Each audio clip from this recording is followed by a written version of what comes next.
Good evening, everybody, and welcome to the second meeting of the Housing, Environment and Health Overview Scrutiny Panel. As we have some speakers in the House, public speakers in the room tonight, I will go through the evacuation procedure. A fire drill is not expected, so if the alarm sounds, please evacuate the building quickly and calmly. Please use the stairs and do not use the lifts. Once out of the building, please gather outside the Virgin Money building opposite, formerly known as the Yorkshire Bank. Exit by the door by which you entered the room or by the fire exits which are clearly indicated by the standard green fire exit signs. If anybody needs assistance in evacuating the building, please make yourself known to a member of staff and we can help you out. The meeting is being live streamed and recorded for future publication on the Council's website, so please can I ask that everybody turns off your mobile phone or puts it on silent for the duration of the meeting. Moving forward to apologies, apart from the apologies for Councillor Sargent and Mr Sheik, do we have any other apologies? To the members in the room, is everybody in agreement with the minutes from the last meeting, and I can sign those off?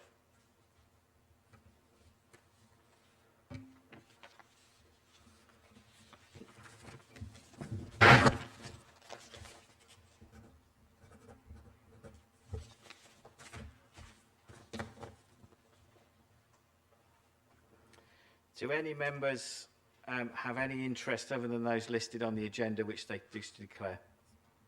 Councillor Condicle. Thank you, Chair.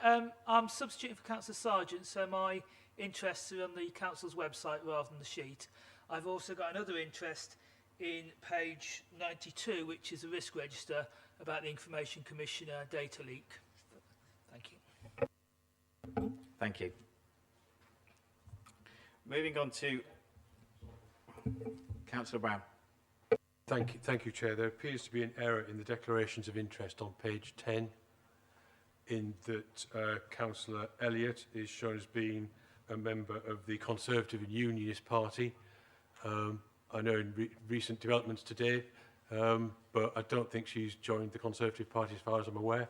It looks as if Councillor Elliott's declarations of interest have become mixed up with Councillor Elliott's.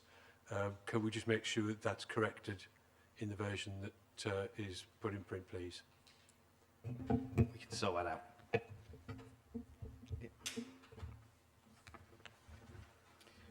Moving forward to item agenda number 5, public consultation.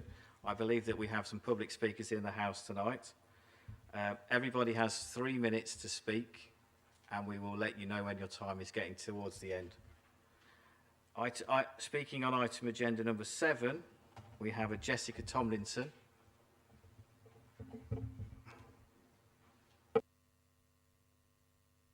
I'm angry that we're here again today, having already stood in front of this same panel, highlighting the very same problems with RISE as we did back in October 2018. Just hold on a minute. We're gonna,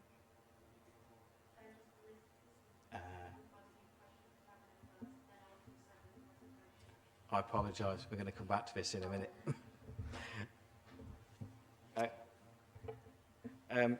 We're going to move forward to item number 6 then, which is questions to Cabinet. Do any members have any questions to the Cabinet portfolio holders present? Councillor Shepherd. Chair, I was going to actually move, if we could move the questions to members, Cabinet members, to the end of the agenda, because we have got speakers in here, and I think it's important that we hear them first. I think it's quite important if they have got other commitments in terms of family. Councillor Golby. I don't think it'll be lost on anybody that I've had to bring my children tonight, so if we can keep the questions to Cabinet members at the front of the agenda, I would be most grateful, because I may actually have to leave. I think we'll continue as the agenda as it is then, and Cabinet questions first, please. Councillor Condicle. Thank you very much, Chair. A couple of questions to the housing portfolio holder. Firstly, we've got a very large purchase of I think it was a bed and breakfast in Stocking Forward we're converting to homeless shelter to supplement the town hall stuff we did. or council house stuff. Can the portfolio holders tell me how much that is going to cost to convert, what the timescales are, and what sort of rooms it's going to be? Is it going to be self-contained, small rooms, etc.? Or is it going to be sort of one big family thing like the council house? Thank you. Can you narrow down which one you're talking about? It was delegated authority in March. It was Church Lane, Stockingford. It used to be a bed and breakfast beginning with A. I can't remember the sort of Welsh-sounding name. Yeah, I'll probably need to get back to you. That does actually predate my tenure. However, I will get the officers to provide you with a written response. I do know there is work going on, but off the top of my head, I can't tell you what it is.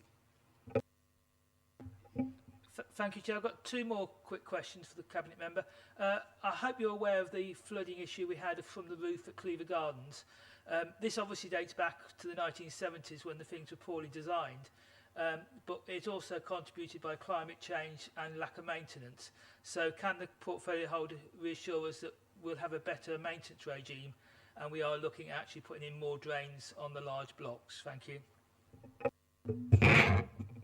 It was actually caused by leaves in the gutter, which is not necessarily climate change, but seasonal, and the wind. We have, well, there have been discussions ongoing today about the issue of the block drain, and there is now going to be an annual drain clearance in Cleaver Gardens as a result. And thank you, Chair. If I may, just a third one to the Cabinet Member. The previous administration was talking about getting the roads adopted by the County Council.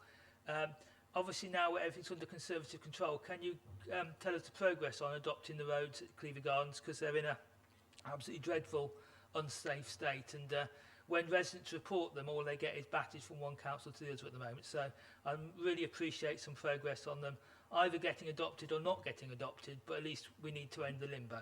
Thank you, Chair. I can confirm conversations are ongoing in that respect. Do we have any other questions for the Cabinet members? Councillor Shepherd.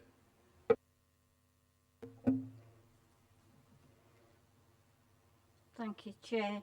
I've got one for Councillor Wellbeing and one for Councillor Gutteridge. In terms of the footpaths at Referral Drive, I mean, Councillor Wellbeing, I wasn't sure by Councillor Wilson that Councillor Wellbeing sent me a written response on Referral Drive. I've yet to receive it, and that was in June. But the developers have now taken over half the footpaths, hindering the access for the pedestrians, dog walkers, cyclists. So I'm wondering why they've suddenly decided to do that.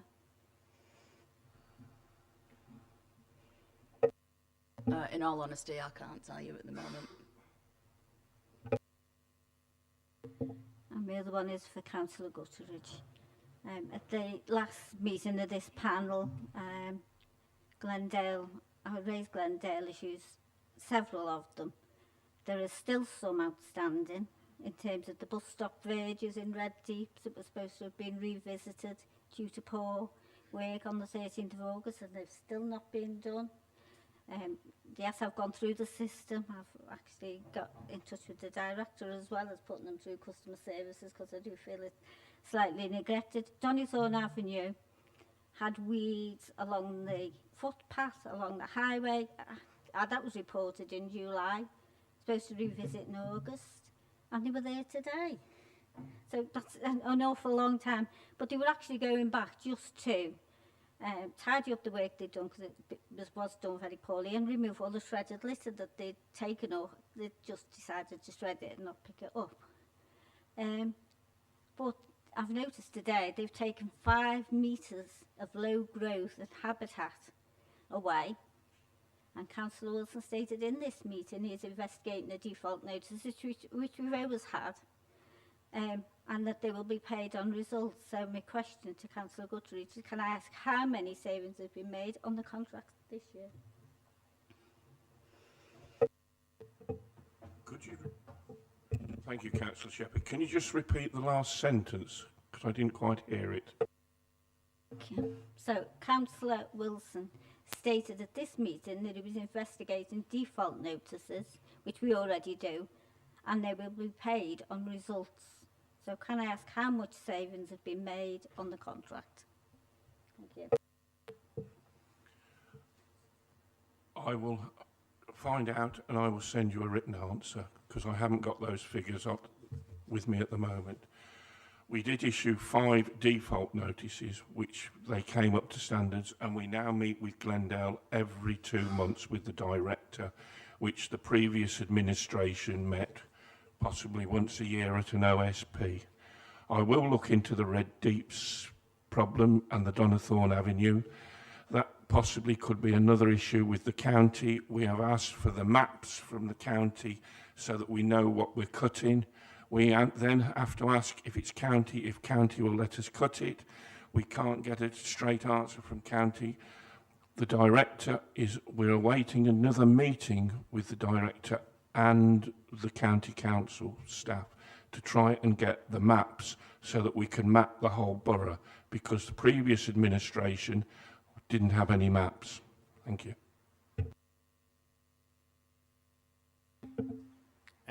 Any other members with any questions? Councillor Kondaka. Thank you very much. This one, I think, is for Councillor Gutteridge. The cemeteries have obviously got lots of issues in winter, and I did raise in January, through the proper system, one of my residents had a trouble at Ouston Road Cemetery with the paths, which turned out to be the drains collapsing. It would be useful to have an update on that and the more general thing of upgrading the drainage at the cemeteries, because I know winter's coming and we really do need to get that pinned down. Thank you, Chair. Thank you, Councillor Condacor. I believe a resident raised it first on customer services, and then I believe you tagged on to the resident. I believe that the offending drain has been sorted out, but I will go back in the morning and talk to the relevant officers and double check. Thank you. Is it a quick question? Yeah, it's just the second part of my question was how we're doing with the winter drainage improvements to the cemeteries generally. Thank you, Chair. They are ongoing.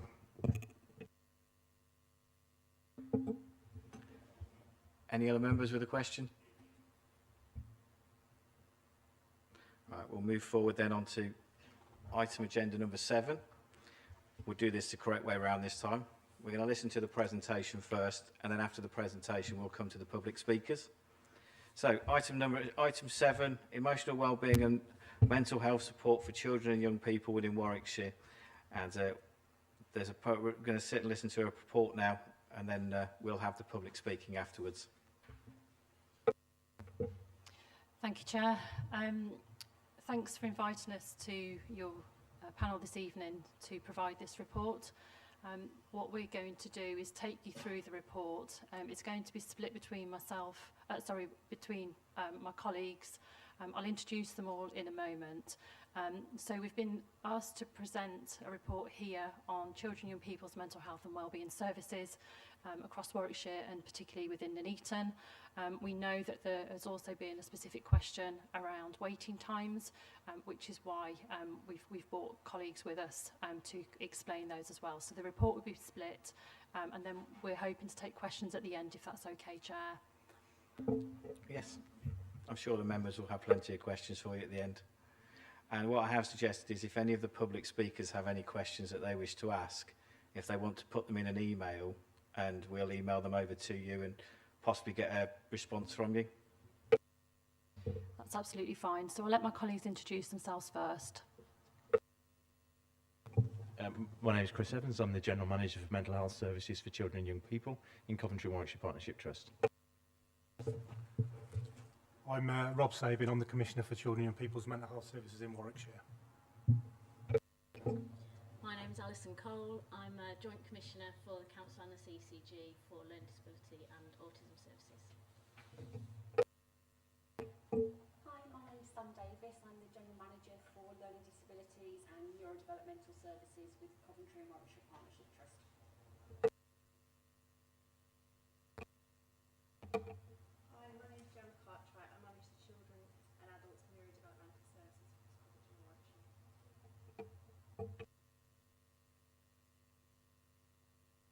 If it's okay with you, Chair, I'm going to run through some key points in the report and then hand over to the rest of my colleagues.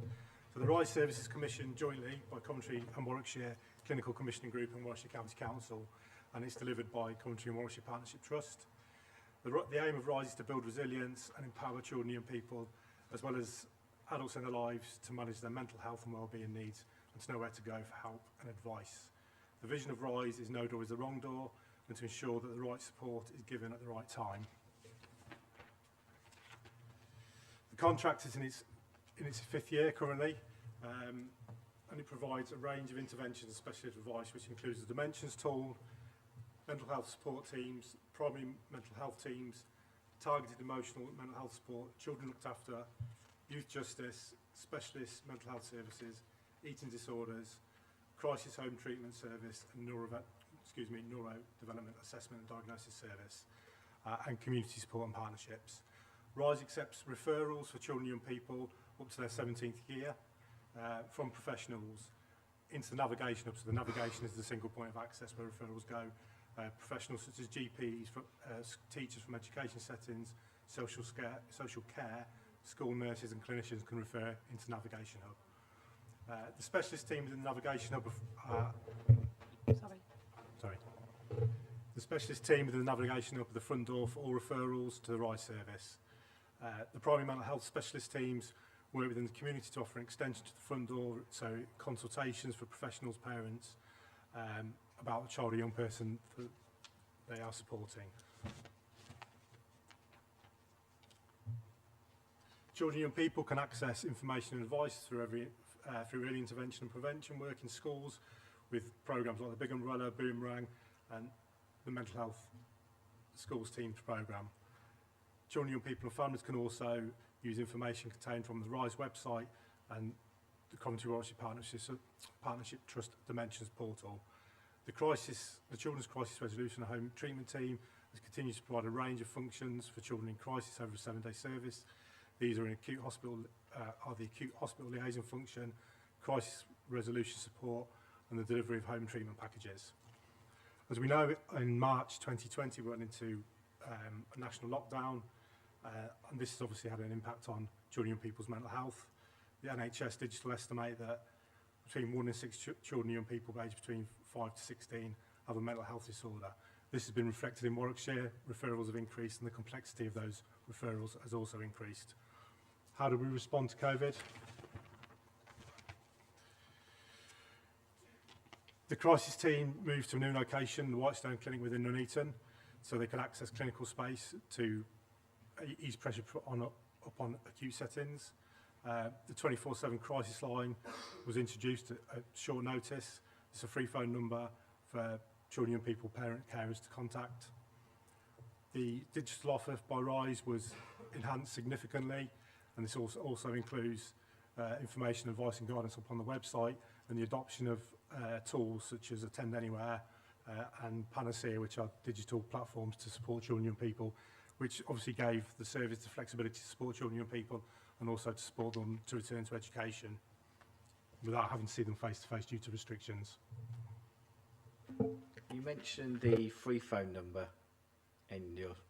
Do you actually have the free phone number? Because I've just noted it's not down in this report. So anybody listening at home that may wish to seek it for help can use it. Excuse me, it's at the bottom of the page, Chair, and it's 08... Oh, my eyes have gone. 080... You say it for me, I can't see it. Chair, it's at the bottom of the page and the number is 08081 966 798, and when you go through to the call you select option number 2. Thank you. Testing my eyesight.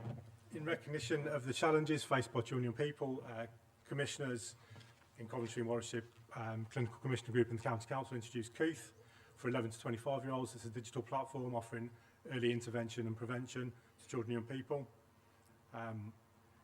In September 2020, the government launched the Wellbeing for Education Return Training Programme. This was a training programme that supported education settings to develop a whole school approach to mental health, so signposting to local services and support that's available. RISE delivered head teachers forums, delivered 2 head teachers forums, providing advice and guidance support in terms of where teachers and early help can access support within the service. Also, RISE and CWPT colleagues delivered self-harm and suicide prevention webinars across 3 months during July. Over 1,000 people attended.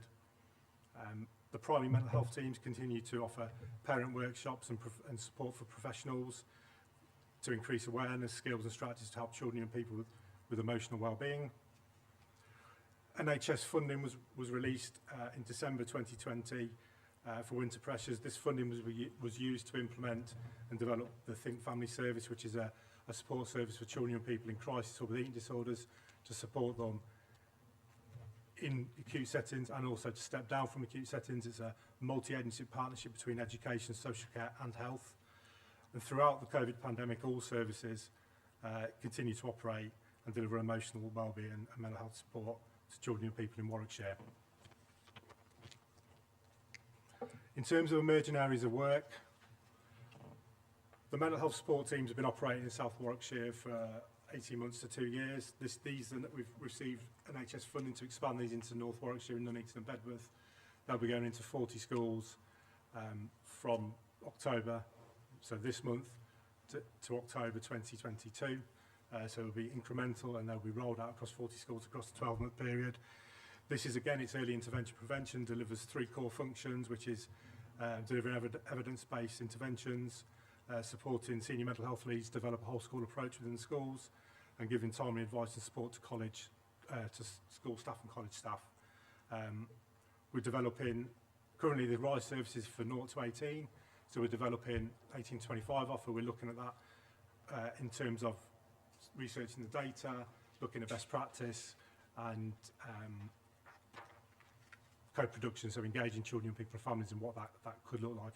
And we're also currently tendering out for an 18-25 peer support programme, which should be launched at the end of the year, if not early 2022.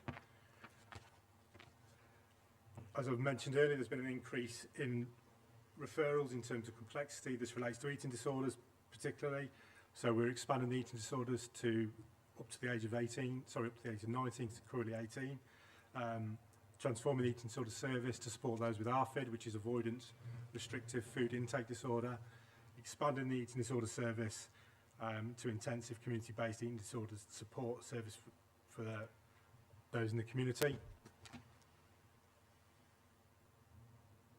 And expanding the crisis home treatment team to allow additional clinical capacity for therapeutic support in terms of eating disorders. Again, there's been more children in crisis, so in terms of responding to that, we've developed a multi-agency system approach around a gold, silver and bronze command structure to support a multidisciplinary team and look at how we can de-escalate those cases, support children and people coming out of acute settings, prevent them going into tier 4 settings, so mental health beds in hospitals, and also support them back into the community. In terms of waiting times for mental health, referral to treatment, 95% of children and people are seen within 18 weeks over the figures we've got up to the end of June. The most recent we've received is up to the end of July, and they concur with that as well, so they're up to most 95%, the majority of children and people are seen within 18 weeks for mental health support. The next part of the paper is 8 onwards, so that's neurodevelopmental, so I'll hand over to my colleagues for that, if that's okay.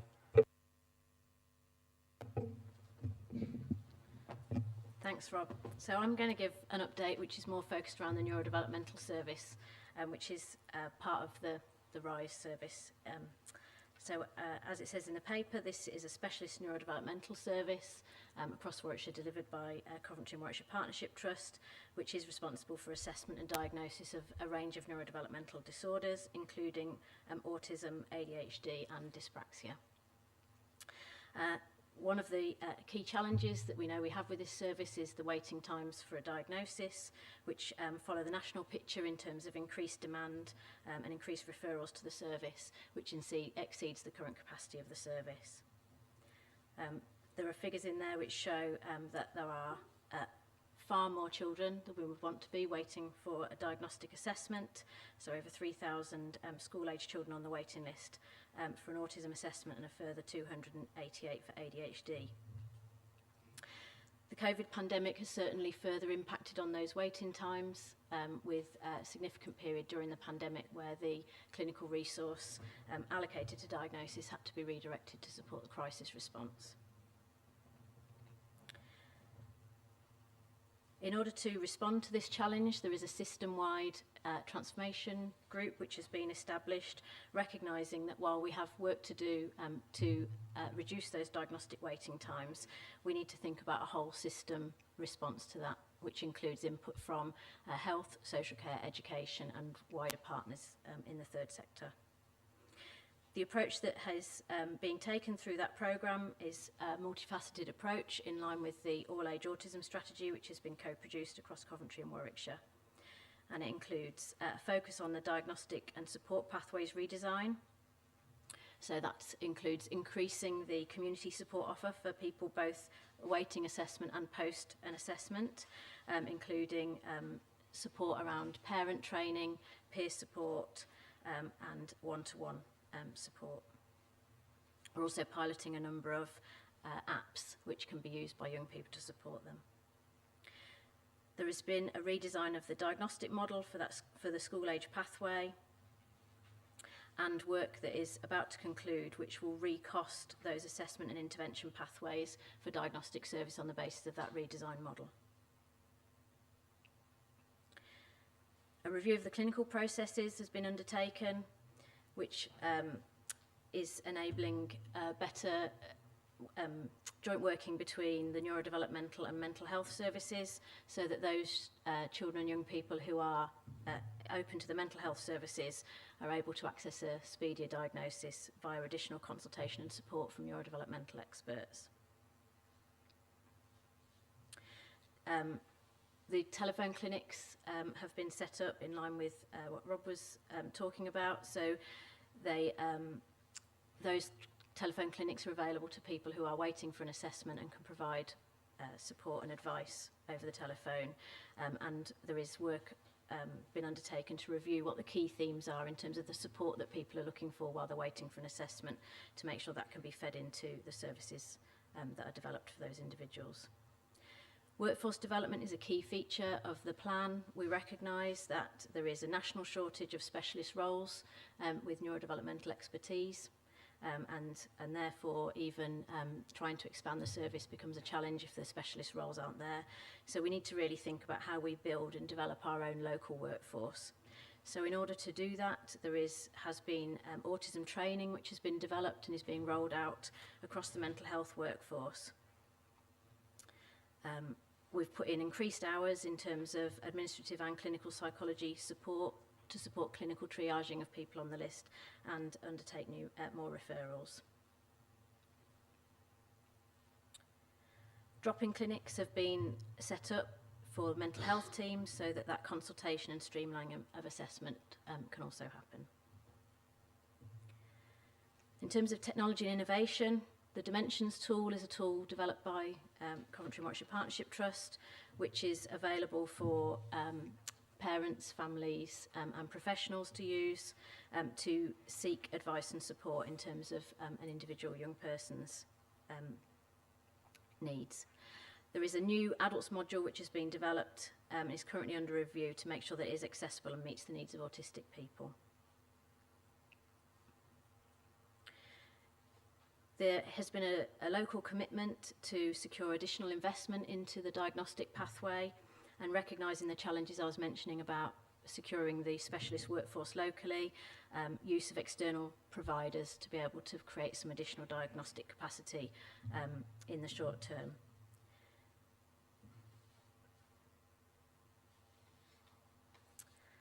We're in the process of finalising a business case, as I mentioned, based on the redesign work that's happened to clarify what the recurrent resource requirement is to be able to meet the level of demand that's coming into the service, and that should be completed within the next 4 weeks.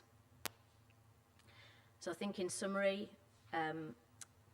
the COVID pandemic has had a significant impact on the mental health and wellbeing of children and young people, as Rob mentioned, which has led to an increase in demand, but also an increase in complexity of cases. and a number of those cases reflect the challenges we've mentioned around the neurodevelopmental pathway in particular. Significant work is continuing across health, social care and education together to respond to the pandemic and the needs of those children and young people. There are a number of programmes that are in development to expand those children and young people's mental health services in order to meet that increasing demand and complexity, and they'll be introduced through 2021 and 2022. In terms of the waiting times for the RISE service, as Rob said, the majority of children and young people referred in for mental health support continue to be seen within 18 weeks, and the waiting times for a neurodevelopmental assessment is the area where we know that we need to make more progress to address this. Thank you.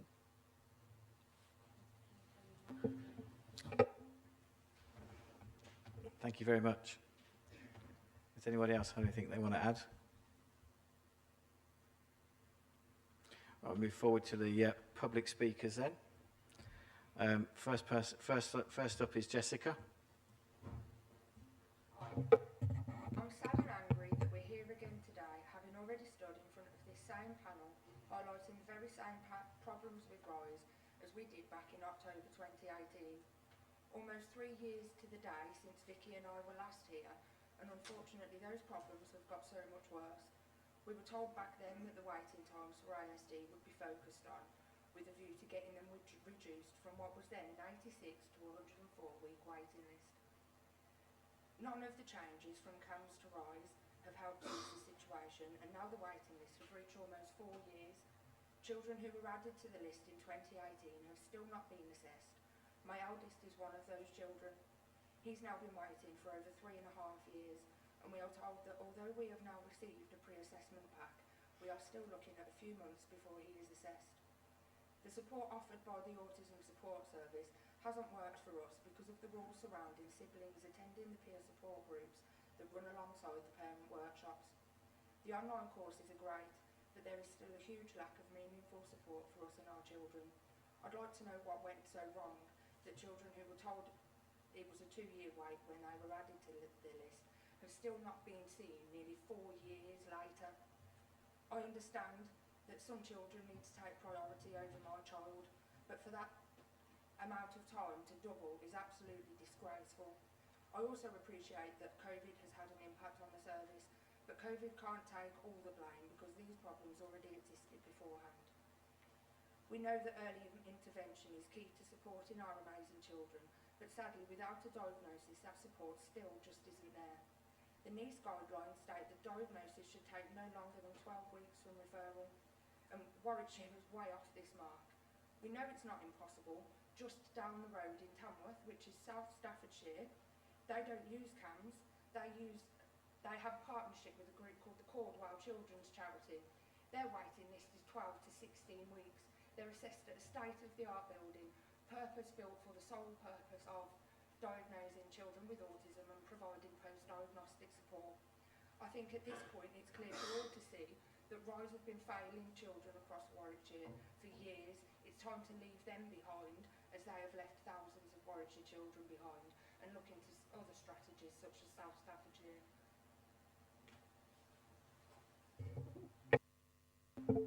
Thank you. Vicky.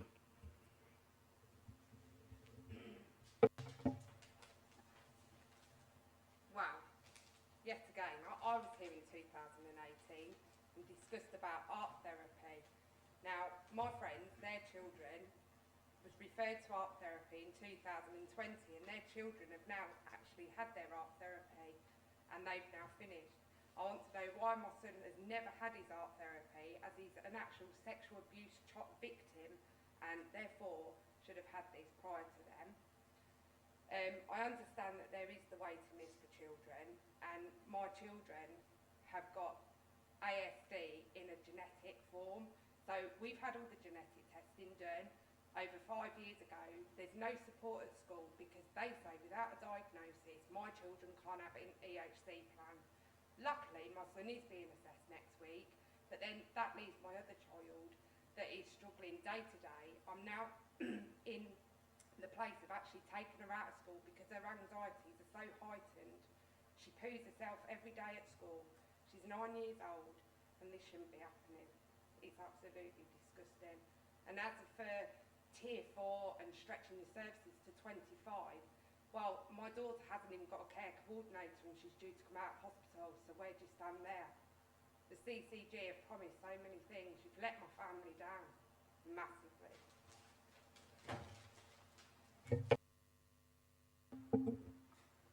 Chantal. Goodness. And I thought I was bad.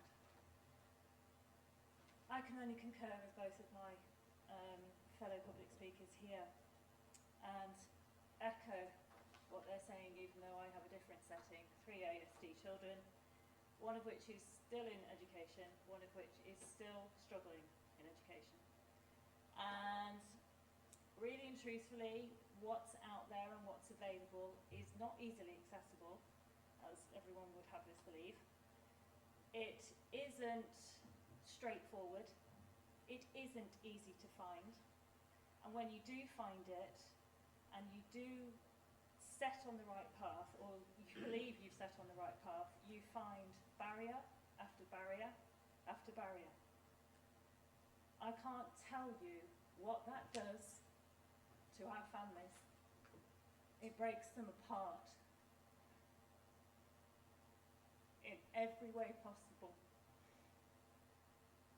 Especially if we're single mums too. That's really tough because the support isn't there. You are fighting a battle completely and utterly on your own in professional settings such as education, healthcare, GP service, all of which are telling you all this stuff is available. And in actual fact, it's there. It's there for the taking and it's there to access. How? You have to go to a GP. Can't get to see a GP. You get to see a GP. You go and see the GP. Okay, great, we've got to a GP. No, you need to go to the school. They see that child in that setting more than we do. We don't see you very often. We can't put you towards there. We haven't got enough evidence. Back and forth, back and forth, back and forth. I hear this time and time again. I've been there myself. It's ridiculous. It needs streamlining. It needs sorting out. Thousands of children up and down this country, not just in Warwickshire, are suffering because the systems that are in place are not working. The Staffordshire, I'd like to see that. I really would. Because if we can save these children from school refusal, which is a complete nightmare. I've been there myself with one of my children self-harming, an anxiety-based school refusal, which was horrendous, absolutely horrendous. Accused of FII by the school. I fought it, they backed down. Not every parent out there is like us. Not every parent out there does their homework. Not every parent out there educates themselves about the law, what should be there, what services should be accessible. Not every parent. For one parent that does that, there's another 10 that don't and have no idea where to go. These services need to be improved. I certainly do not want to be standing here in another 12 months, like these ladies behind me, saying the same thing, and if I am, I will be grossly disappointed. Thank you. Alan.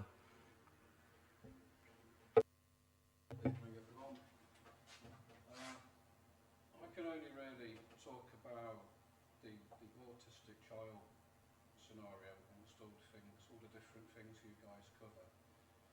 My second son was showing autistic traits aged about 3 years old in nursery school. And it was picked up on by the staff and ourselves as parents, and we were told back then there'd be a 2-year wait for an assessment to get it certified. And due to various administrative mishaps with the system, that never happened, not at nursery school.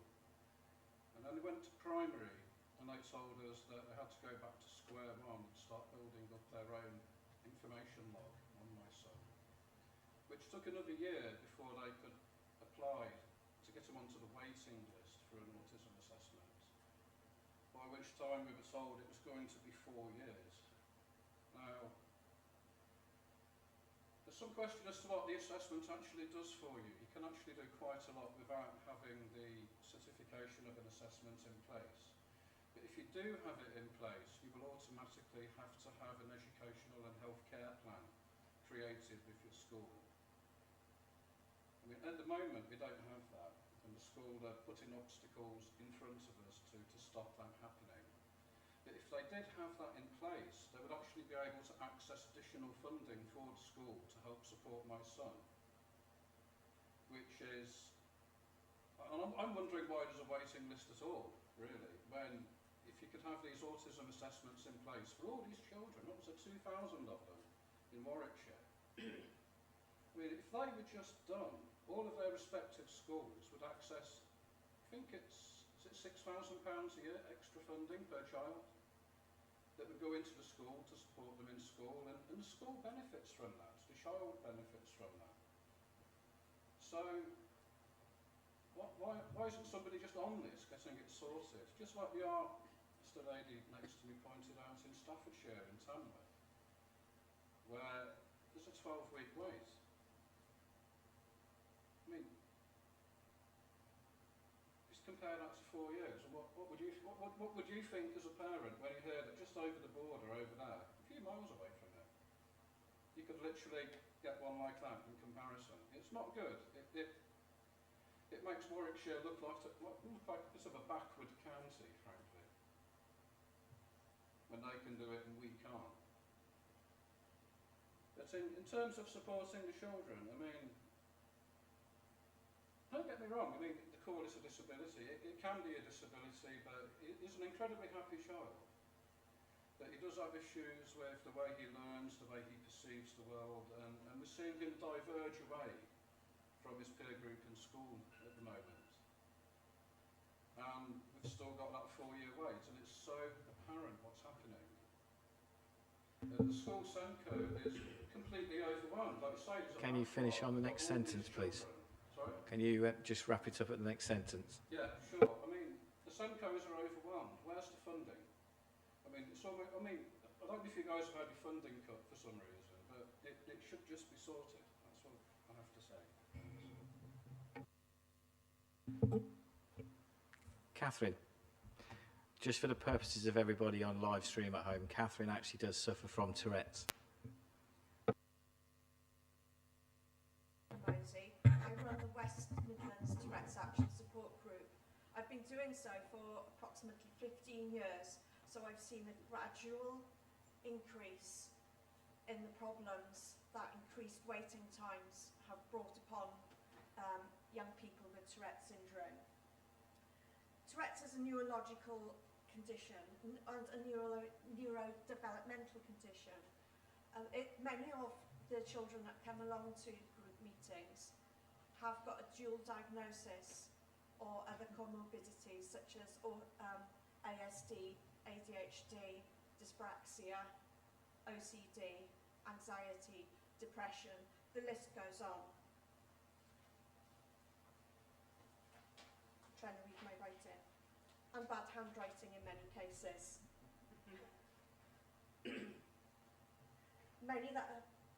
However, despite such a high number of children having TS or tic disorders, there is no provision in Warwickshire for treating Tourette syndrome.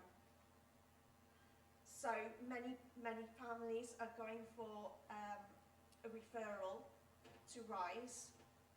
That referral is coming back when it finally comes to the top of the pile. They are then going for a referral at one of the centres of excellence such as Nottingham or Birmingham Children's Hospital or Great Ormond Street. And that referral is being returned saying that they can't be treated because they're living out of area. It's a postcode lottery. It can't go on. How can a child be denied treatment for a condition that can be disabling? Many of these kids are suffering from tics in their legs and having difficulty moving around. Many of these kids are told by their school that they can't return until they've got a diagnosis and they can put support in place with that diagnosis. They're in a catch-22. So no support until a diagnosis and no diagnosis. So they're stuffed.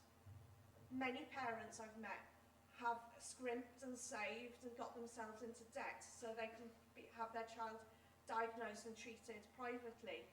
Some schools have gone along with the diagnosis, but others haven't. They want it from the local authority, they want it from the local RISE or equivalent.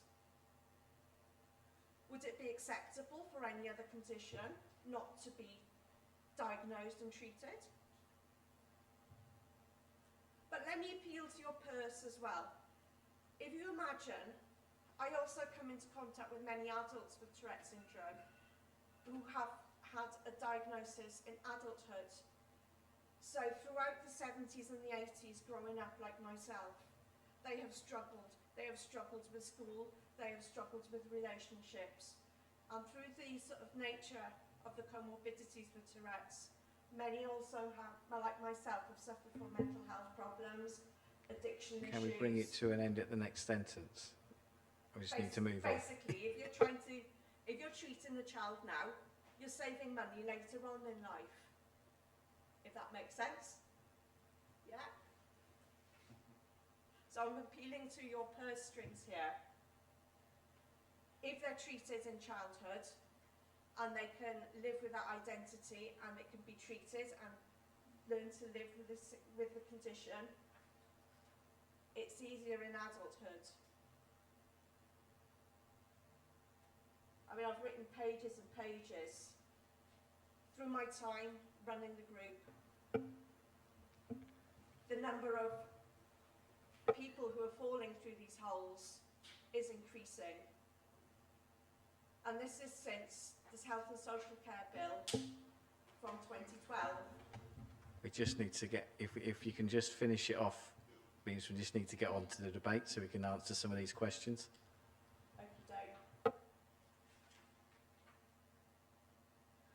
Through COVID as well, that can't be blamed. It's a Health and Social Care Bill from 2012. We've had an increase. In fact, I get contacted every other day probably from a family needing support in the West Midlands area. I had a lady from Bedworth contact me today, and she was saying her son asks her, "Mum, please can I have a new brain?" Can we? I sometimes ask that to myself, but I'm an adult, I have to put up with it. But Yeah. little boy, he doesn't have. Can we move it on? I just need to get on so we can get through it. Okay. Thank you.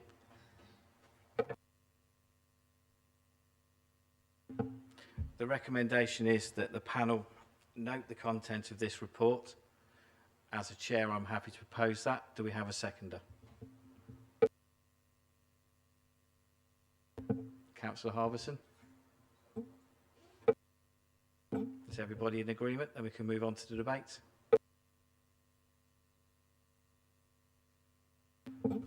Does any members have any questions? Councillor Condacor. I was on the health panel, I think, in 2018 when they came, and were aghast at the 104-week waiting times. Yeah, when you saw the slide, you thought 104, that must be days. And it is just incredible we're wasting this massive resource and doing so little. My question for the officers, because you're doing lots of work, keep rearranging systems and doing all these processes, is actually how many people have you actually got at the front end doing the assessment and doing the treatment? Because fundamentally, that seems to be the problem. The actual size of the machine is nowhere near big enough for the number of people going into the process. And people are either waiting 4 years or giving up and going privately or just not getting any treatment. And we had the old days when people who were a bit awkward as children didn't have diagnoses. Yeah, I don't know what problems I had as a child and still have in terms of, but we didn't do that. Now we've got the resources in some places to give children a good start and work out how to make their lives better. And we just don't have enough people. In your workforce thing, it mentions getting 2 locums. Surely we need lots more. How many staff do you have and how many staff do you need? And how, as a council, and the county council and a general political body, do we get the right size and the right capacity? Thank you, Chair.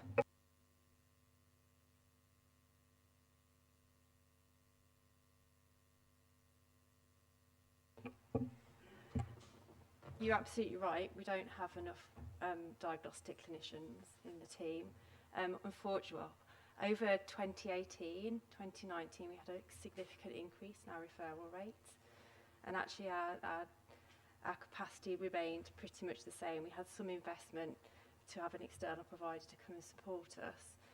But again, it's minimal what they can offer, because when we had them come on board, they had the same problem with recruitment. So even if we have the money, they often say we can't recruit psychologists or people who've got the correct training. But the significant increase in referrals over 2018 and 2019 is why we've now ended up with this doubling of the waiting list almost, and the doubling of the time, because the capacities remain the same, but the demand has gone up constantly. So whilst we might have, say, some parents would say, we were referred in 2018, in March 2018, in that month I may have had 200 referrals, but my capacity remains the same. So it is around workforce predominantly, but which is why we've just remapped all the pathways to get an absolute solid idea of what it would require to deliver the ongoing demand, as well as help with the backlog, so the current waiting list as well, and which is why Ali was talking about that in a report.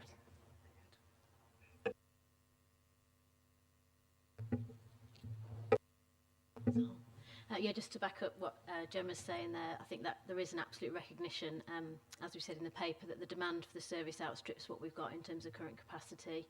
And it is a multifaceted approach that we need to take. So there's both new investment going into that service, as Gemma said, redesigning those pathways to understand what it is that we can do in the best way. So we're not just putting posts in without really thinking about how these pathways can work in the most efficient way to make best use of public funds.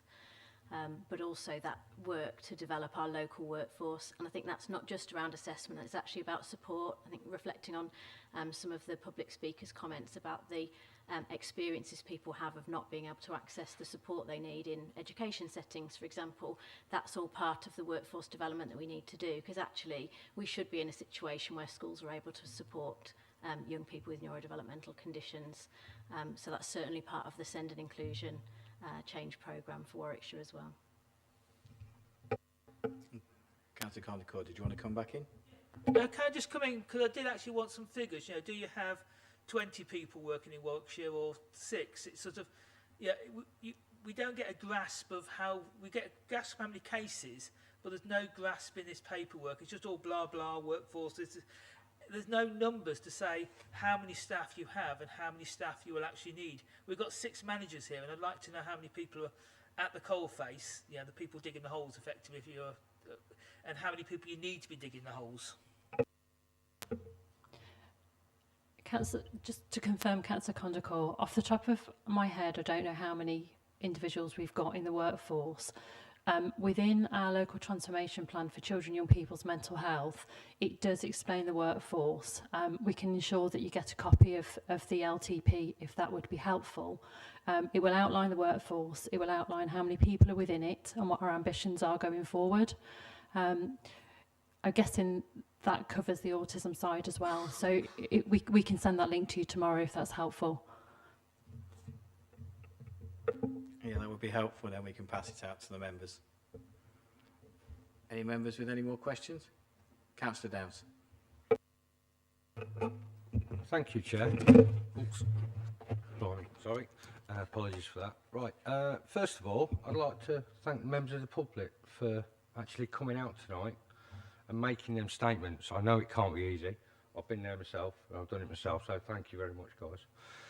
A couple of questions for you, ladies and gentlemen over there, if you don't mind. First of all, why children having to wait up to 4 years? That's a lifetime for a kid. I'm a father, I'm a grandfather. Yeah, if my 6-year-old had mental problems, I'd want them dealt with like that. According to these guys, they're waiting until they're 10 years old. Guys, come on. Yeah, we can do better with Warwickshire. Yeah, if Staffordshire can do it, we can do it. Yeah, so what I'd like, Chair, with your permission, is I'd like to see a report of all the cases that have been delayed and I want to know why they've been delayed. I'm a recipient of mental health, okay, treatment in Warwickshire for PTSD. And I've got to say, my experience wasn't great, so, you know. But can you please put a report together, guys? This is brilliant, it really is, but it doesn't tell us the cold, hard facts. Yeah, we need to know how many kids are out there having to wait 2, 3, 4, 5 years or more. We need to know, and we need to know what we're going to do to get the backlog down. Okay, and why is there no funding for Tourette's? Come on. Yeah, I mean, it's something that you can't hide with Tourette's. Yeah, and kids will be kids, as everybody knows in the world. And they will find the slightest flaw to pick on another kid. You send a kid into a classroom, well, a school of 1,000 pupils, other kids, oh yeah, they're not going to be picked on at all. Yeah? Come on, guys. Let's see what we can do as a team to get this resolved, please. I don't think I'm asking too much, but I would like to know what is going on with the Tourette side. And as for, you've already said you don't know how many people you've got working. Yeah, and could I see that report as well, please? Yeah, I'd like to be personally involved with this, not just as a councillor, but a resident of this borough and a father and a grandfather. Thank you very much, Chair. You will get a copy of the report. It will be emailed out to everybody. Councillor Shepherd. Thank you, Chair. Unfortunately, I do have to disagree with Councillor Downs. This report is poor. It's got no data for an average rate for Warwickshire, no longest rate data available. I mean, that's appalling. I am sitting here as a councillor for Nuneaton and Bedworth Borough Council, and there is no data for this Borough Council in your document at all. I understand you posted, yes, I was around when Rise first came around. I sat on scrutiny, I think it was the chair at the time, and promises were made, and those promises, I'm afraid for the public, have not been kept. Now, I mean, there's an issue in terms of, yes, you've mentioned COVID, and yes, there has been an impact, but I'm sorry, adding an extra 2 years onto somebody that's already waited to, I think is, you know, using COVID a little bit too strongly, in my opinion. I've got real concerns. Nothing in this report relates to this borough. We wouldn't know. We don't know how long the waiting times are for our residents or anything. So I am going to move a recommendation, Chair, that the people in front of us come back in 3 months' time with relevant data for this borough. Because I am appalled that I am looking at data that doesn't tell me very much.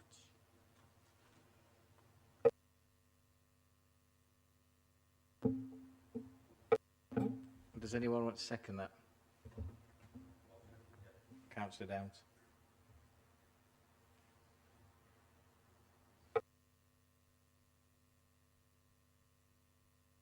Would you like to come back on those 2 points?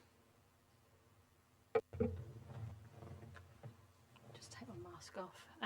In terms of the numbers of children and young people that you've asked for, can I confirm, is that in relation to ASD wait times, or is that generally in terms of the kind of overall RISE service?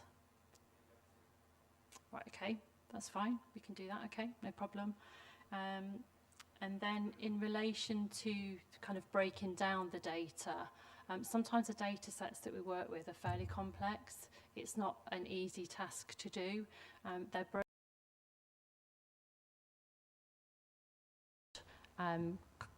clinical commissioning group areas for the north of Warwickshire, for the south of Warwickshire, for Coventry and Rugby. So what we'll do is we'll take an action back to see what we can glean out of that to be able to come back and provide you with a more holistic overview, if that's okay.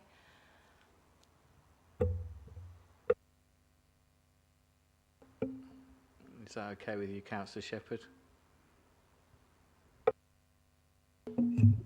That's fine, but I did notice in this document you've managed to get down figures for Coventry, Rugby, Warwickshire and also, I mean, Nuneaton and Bedworth shouldn't be that difficult, I would suggest. We can try our best, Councillor. Councillor Harbison.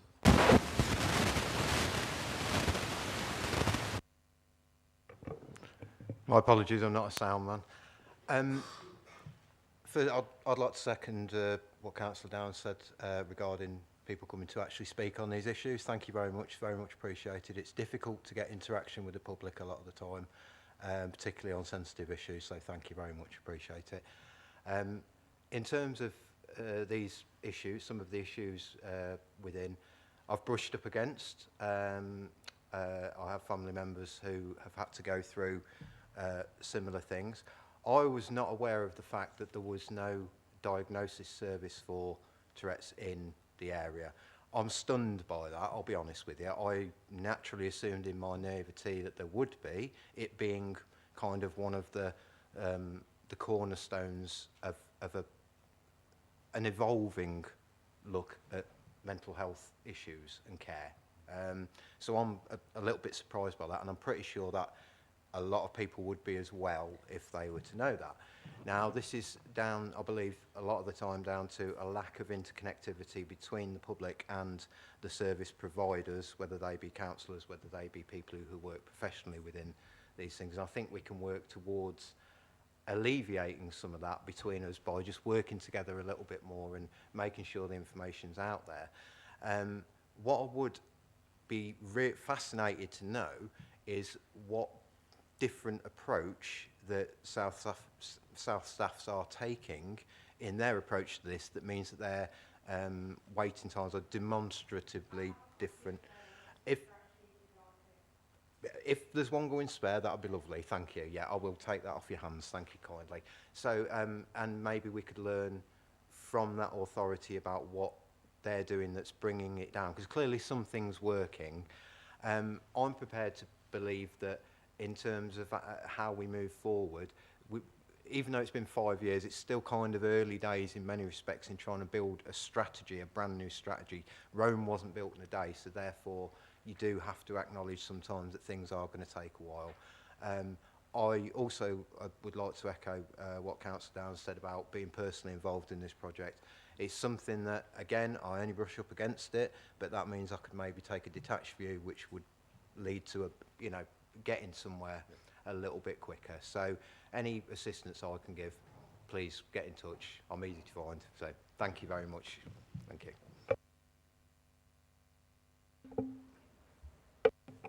Thank you. So, I mean, in relation to Tourette's, that diagnostic does take place with psychiatry. The difficulty is that with diagnostic process taking place with psychiatry, we're in a position whereby that is far too far in the pathway. Certainly that myself and my colleagues in mental health services have been looking at intervention strategies for Tourette's, looking at a pathway for Tourette's, and trying to look at sort of the behavioural reversal approach. So historic approaches have predominantly focused heavily on medication, which actually shouldn't be the case. It shouldn't be the route that we should be following. We should be using a cognitive behavioural approach in terms of that. And certainly I have been working with my clinical colleagues to look at that pathway, develop that pathway, to be able to look at with clinicians to say, actually, this is, I think, is a methodology that we can use in terms of both looking to train our workforce and working in conjunction with our neurodevelopmental colleagues to look at actually how we deliver that. And we have been working on a pathway for Tourette's, and I think that it is an important area, and it's something that we shouldn't be waiting for. So there is diagnosis does take place, but obviously that generally takes place with psychiatry. We are looking at a pathway and a model to try and look at who can diagnose, to try and make that less complicated, and obviously to make sure that we use sort of other voluntary sector and other agents as well in terms of support. I think one of the things that's concerned me tonight in listening to some of the stories is the level of emphasis that is placed on diagnosis and the NHS being able to make a diagnosis in order to provide intervention through children and young people. And I think certainly that is a strategy that both in social care and within education we need to look at, because actually we shouldn't be waiting on the NHS to be able to make a diagnosis to meet people's needs, because whilst diagnostic is a label and may help with certain interventions and certain medical treatments, actually the support that we should be able to access should be able to get support. And I think that is something that has been raised a number of times here, and certainly something that that we can take back and discuss with our colleagues both in education and in the SEND agenda, because actually there is nothing about EHCP that says a diagnosis should be made in order to be able to provide a support or to be able to provide that. It does support and interventions. We are asked about those interventions, but certainly we need to be able to take that back.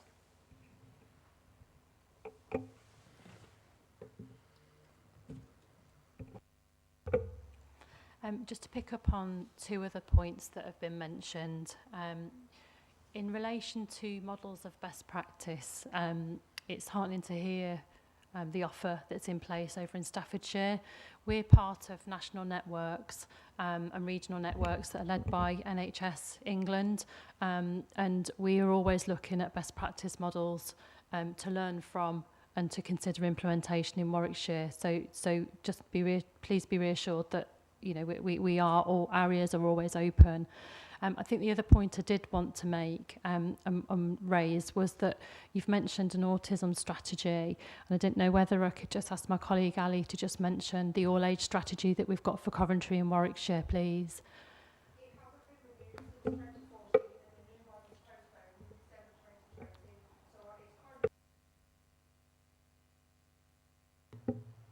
So the new joint all-age autism strategy is a Coventry and Warwickshire-wide strategy developed between the CCG and the local authorities, and working with colleagues in the Partnership Trust and with people with lived experience and people working in services. It was delayed in terms of taking it through governance, but the work around implementing that strategy has not been delayed, and that was some of the work that I was describing earlier in terms of the redesign and the workforce development that we need to do. The strategy is due to go to Cabinet in Warwickshire for the County Council on the 14th of November, and through the CCG and Coventry Council between now and Christmas as well. So it will be published in the next couple of months, but just to reassure people that that strategy, absolutely, we have been working to deliver that strategy, albeit the formal sign-off hasn't happened.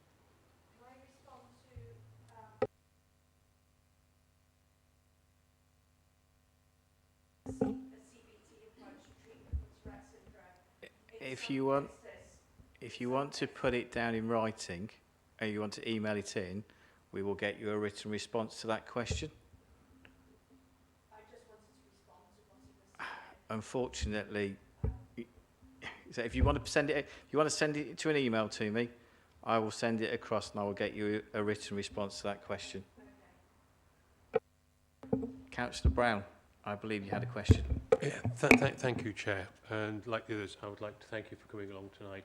And I'm particularly disappointed that some of you came here before, were promised improvements, and clearly those improvements were not delivered. And I think that's something that you guys there need to take away and look to transform words like strategy, modelling, pathways, meaningless management jargon into actual treatment for people, because that's what they want. But I'm looking at this report, and like Councillor Shepherd, I think this is quite a poor report in several areas. In paragraph 8, we get tables giving us a snapshot of March 21. We've got no comparative data to show previous years, so we can gather whether there's a trend.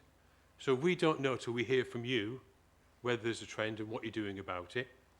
In paragraphs 8.2 and 8.3, you refer to the demand for the service exceeds commission capacity. But we don't know from this report what your commission capacity is. We don't know how it's changed. We don't know if it's increasing, decreasing. You don't tell us what demand is. So we don't know if that's going up or going down. From reading this report, we cannot get a picture of what is happening to your service. So we're reliant on you to come here tonight. And thank you for coming along. But we don't have any idea from reading the report. We then go to paragraph 9.3, and you're talking about wait times for neurodevelopmental assessment have increased, and progress is being made to address this. I'd like to see some milestones in here. What define progress? Is progress a 30% reduction from March? Is it a 5% reduction? What is progress? And also, where's the timeline to show us when you will get these times down to what's agreed at an acceptable level? Because if I was reading a project report, I would want to know where you're going with this and how long it's going to take.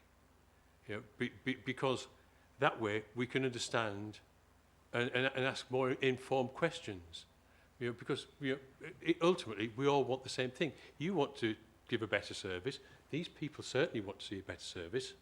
And we want to see a report that tells us what the background is, what the problems are, what your capacity is, and what you're doing about it, and how it's going to work, please. Because I was at that meeting in 2018 as well, and it was a very emotional meeting as well, wasn't it? And we heard, again, some awful stories, and actions were promised. And yet here we are, years later, and we still don't know from the report where we're going, really. So please, can you define what progress is for me now, please? So I think to pick up on your issue about the data, one of the issues we do have is about data on this service. And I'll pass to Sam in a moment. She might like to update around some of the work the Trust has been doing to develop more robust data processes to enable us to actually do that. And that does make it very difficult when we're then trying to model what we do need in terms of additional capacity. There has been money identified by the CCG and by CWPT to put in place additional capacity. And as I was saying, that will be... we should have the plan exactly that you're asking for is due to be completed within the next 2 weeks.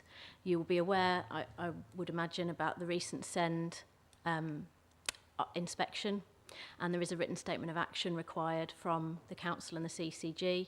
The deadline for completing and publishing that is the 24th of December, and absolutely top priority within that written statement of action is pinning down exactly what those actions are and when that trajectory will start to decrease in terms of the numbers of people waiting. Councillor Brown, you going to come back in?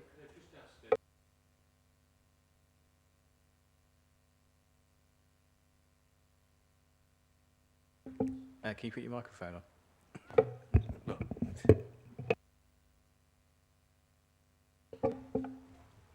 You happy if I just come back?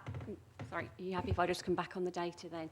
So as Ali has said, data has been an issue in being able to pull it in a format that actually tells us, gives us the information that we need. Over the last few months, there's a considerable amount of work that's been completed on that data. And only this morning, we've been able to share some really quite detailed data on numbers. We spent quite a bit of time cleansing the data to make sure that it was accurate,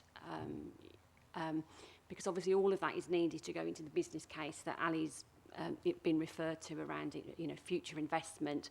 So I absolutely don't see any reason why in the report in 3 months' time that we're not able to share that and break it down into information for this area particularly.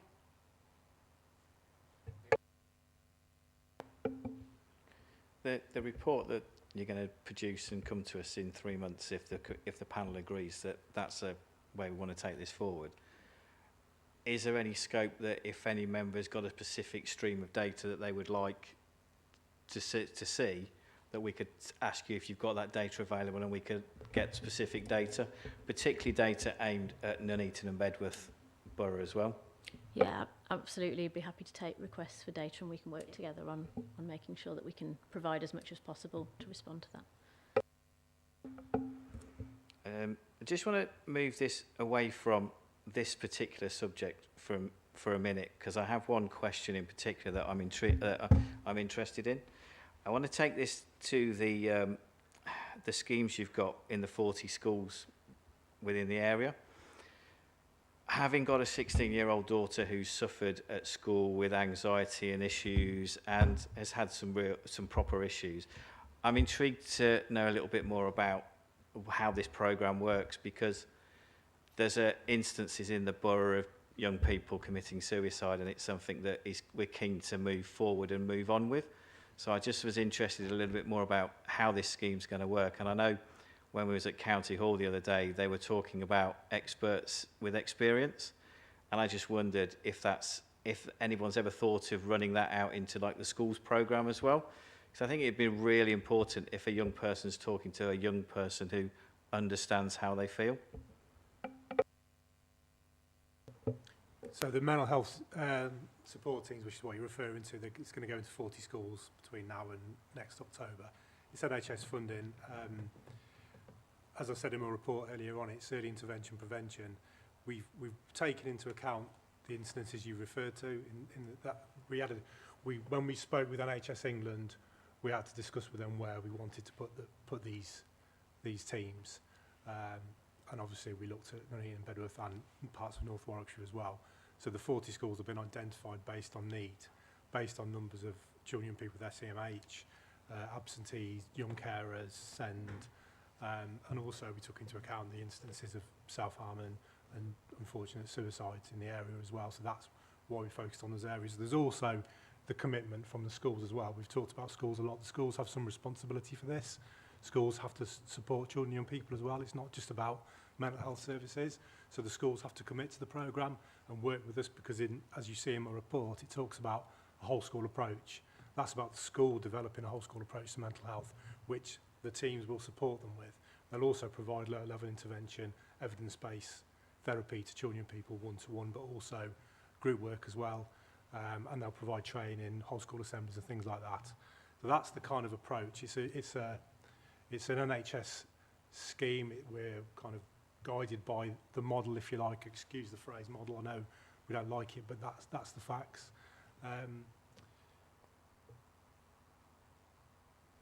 It will be in those 40 schools by October. Then we'll look to expand it in other areas as well. So we'll get further funding, I think, in 12 months' time to look at where else it can go into the county.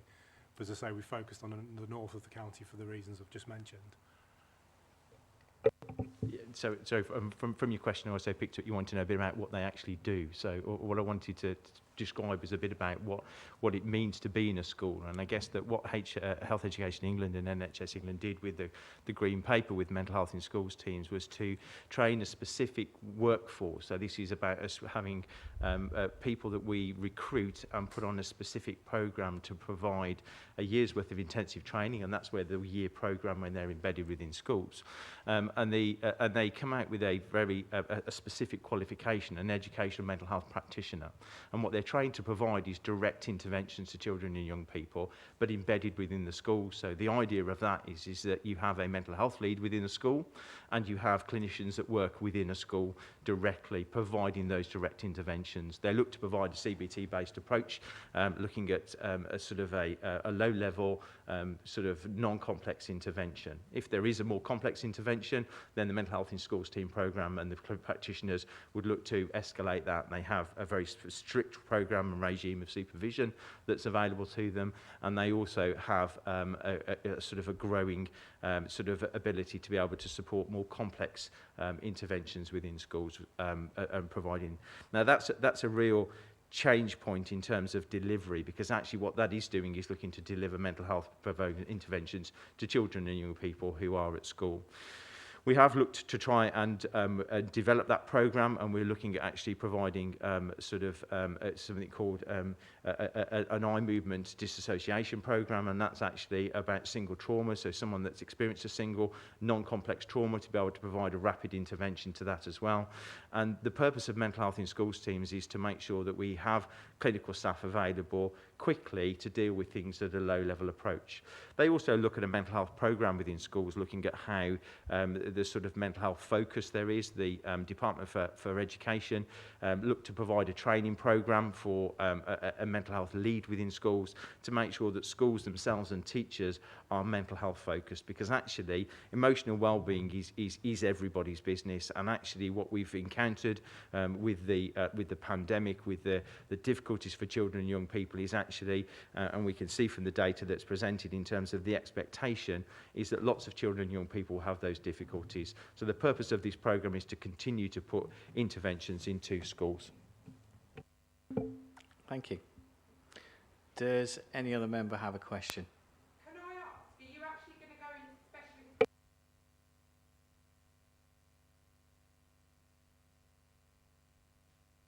specialist? So mental health in schools team programmes can go into a range of provisions. So in terms of the programme at the moment in its infancy, and that programme has suffered in terms of the pandemic and the training programme, but the new cohort that come out, they can go into any educational provision. So they can go into higher education, they can go into special schools.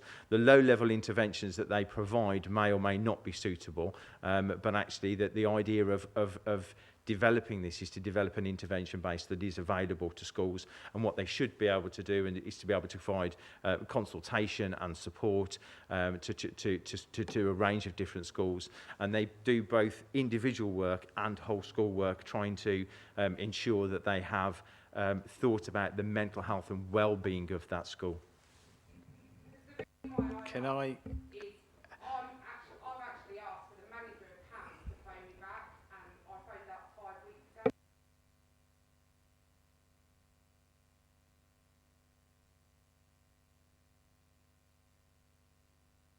Would you like to send me the details of that in an email, and I would. If you want to send an email, then what I'll do is I'll chase it up for you. Is that okay? Yeah. If you want to make sure I get an email, and I'll chase it up, and I'll come back to you with an answer. Does any other member have any questions? Councillor Kondaka. Thank you, Chair. I think the panel is generally concerned about what they have heard tonight, and I think we need to change the recommendation. So can I move, if I've got a seconder, that we actually express our concern about the information provided and the lack of progress, that we ask for a report to come back in 3 months, and they actually ask the Cabinet or Cabinet member to raise the issue, obviously, with the various health bodies we're represented on via the portfolio holder. If anyone wants to second something like that, thank you, Chair. Does anyone want to second that? Do we have a seconder? I'm happy to second that. Is everybody in agreement then that we alter the recommendation? Anybody against? That's carried. I'd like to thank everybody for coming and speaking on this subject tonight, but unfortunately due to time we do have to move on to the next agenda on the item, which is the Air Quality Action Plan, and we have Daniel Creswell from Warwickshire County Council Highways here to give us a presentation.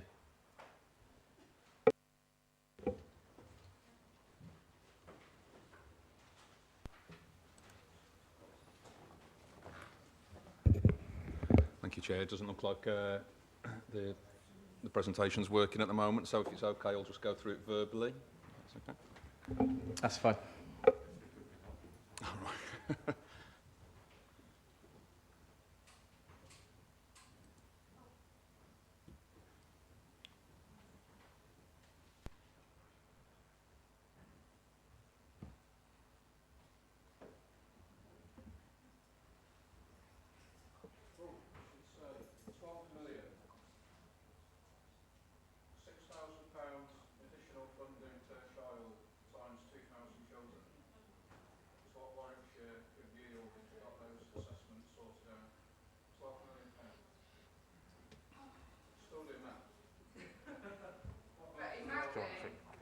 Verbal update. All right.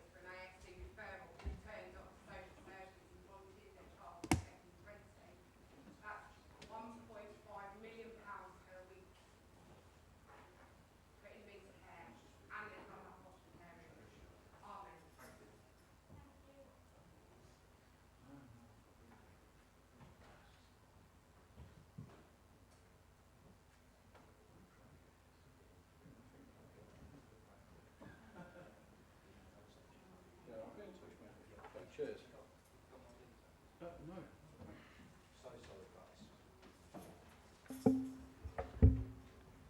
Andrew, are you going to give a quick, I believe you want to give us a quick intro into the purpose of this.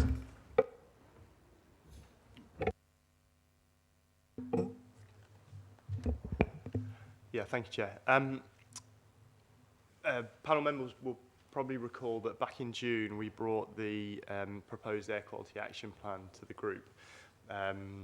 for scrutiny, and two of the key things to come out of that were a recommendation that we retain the air quality management area number 1, despite the recommendation in the report to remove it. That was the first thing.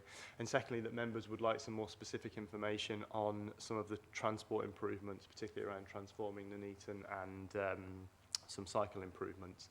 And we were asked to get a representative from County Highways here to do that. So just want to introduce Dan Creswell. He'll take us through some of the specifics on the Transforming Nuneaton programme and highways improvements associated with that, and hopefully a bit of cycling information as well. So I'll hand over to Dan. Yeah, thanks, Andrew. So as Andrew said, I'm Dan Creswell. I'm the programme manager for the highways element of Transforming Nuneaton for Warwickshire County Council. I suppose a quick introduction. I'm sure that most of you are probably all aware that this element is a joint programme of works to deliver the transformation of Nuneaton Town Centre by implementing mixed use regeneration for boosting economic growth. Furthermore, as you're all aware, there's 2 air quality management areas in Nuneaton. AQMA 1 covers the Leicester Road gyratory around the train station area, and AQMA 2 between Midland Road to Corporation Street. So the challenges and benefits that we're trying to overcome and reap are, well, the challenges are, improving the air quality of the town centre. We've got land constraints challenges as well. Obviously, there's only a finite amount of land within the town centre that we can utilise. Obviously, there's financial constraints in what we're trying to achieve. There's there's constraints there. The stakeholder buy-in challenges as well. Not everyone will be happy with what we're trying to do, or how we're going about it, or should I say. So, I mean, that's a challenge to try and get everyone on board and make them understand as to what we're doing, why we're doing it. So the benefits, it will be provide a scheme to regenerate and repurpose the town centre environment to meet today's needs, to improve access and connectivity to and within the town centre by all modes, and focus on delivering sustainable transport infrastructure, to support Warwickshire County Council's climate change emergency declaration, to commit to reduce carbon emissions and improve air quality, and to deliver improvements which encourage low carbon sustainable modes. It's not working, but on the we're pretty much looking at 4 schemes as part of the highways element, which cover pretty much most of the junctions around the ring road. So we've got the Wheat Street junction, which will amend it from a 3-arm signalised junction into a 4-arm and open up that development plot there. We've got Corporation Street scheme, which has increased in size and scope somewhat since was first brought from feasibility. So the Corporation Street scheme now includes an element of widening along Newtown Road, opening up of Abbey Street for bus provision or bus penetration into the town centre, includes cycleway from Abbey Street down to Queen's Road, and a little bit of localised widening around there. That's come about because of the Abbey Street development. Originally, we weren't going to be looking at making any changes in that area because the feasibility report was showing that slip road into the existing car park was going to be closed off. But the Abbey Street development has required it to remain open, so we're looking at that as well. And there's minimal works at Queen's Road as well. That's all part of that Corporation Street scheme. We've also got the Coton Road development, which is changing almost daily at the moment.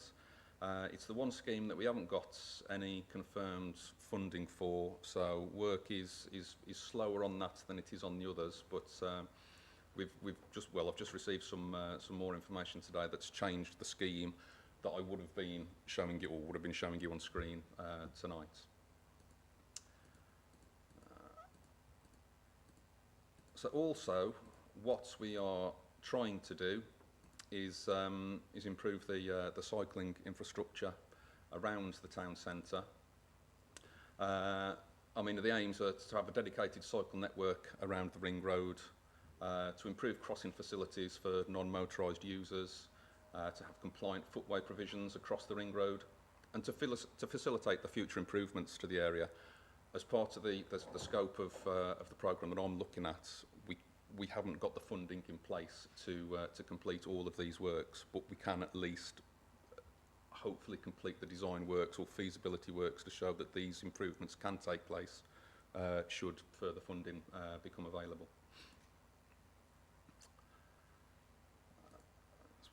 So some of the schemes require planning permission. So obviously the railway station gyratory scheme, that will require planning permission. I'm not too sure whether you're aware of the scheme itself. I was hoping to show you on screen, but I mean, what I can do is forward on this presentation to you so you can see the schemes as they're coming forward. But the general idea for that section, or for that scheme, is to remove the gyratory and replace it with a roundabout. That's major works. That's going to require planning permission. So we're looking to get planning permission into that for next year. Coton Road, that scheme, that was, or possibly is, going to require planning permission. As I said, the scheme that I've looked at today, it won't, but we just need to check on all the modelling to make sure that it does adequately meet the needs that we're looking to. And Corporation Street, the scheme there, it will take a cycleway element through the Abbey Green Park, and it is that section of it that will require planning permission. All the rest of it is within existing highway land, so we won't need planning permission for that. In terms of funding, back in October last year, Warwickshire County Council's Cabinet approved 21.7 million of SIF funding to 3 of those schemes. So that was Wheat Street, Corporation Street and the Leicester Road roundabouts. We've had 2.1 million transferred from that funding to the Vicarage Street development. So that leaves us with 19.6. But we've also in tandem with Nuneaton and Bedworth Borough Council, gone in for some Towns Fund submissions for the Wheat Street scheme and the Corporation Street scheme. Assuming those bids are successful, which we are confident that they will be, we're completing the business cases for those now, then that will bring a further probably about 6.5 million into the overall pot, if you like. And then what we will need to do is go back to our cabinet and arrange for the transfer of that funding, hopefully over to the Coton Road scheme. So in terms of cost estimates, what we know, or so far, I mean, it's kind of preliminary design phase for all the schemes at the moment, barring Coton Road. So we've got high level estimates, and that comes in at 21.8 million pounds. So we were there or thereabouts until the 2.1 million was transferred. But we're hoping that with some of the scheme changes that have come through since, that those cost estimates will come down. In terms of the timeline, as I say, things are changing on an almost daily basis at the moment as to which schemes are going to come first online. But as things stand today, we're looking at Wheat Street finishing construction in August 23. Corporation Street scheme will be completed November 23. The railway station gyratory, the Leicester Road roundabout scheme, will be June 24. And Coton Road, we've got down at the moment, or on here, I've got it down as November 24. with the scheme that's been put forward today, I'm expecting that to come forward much sooner.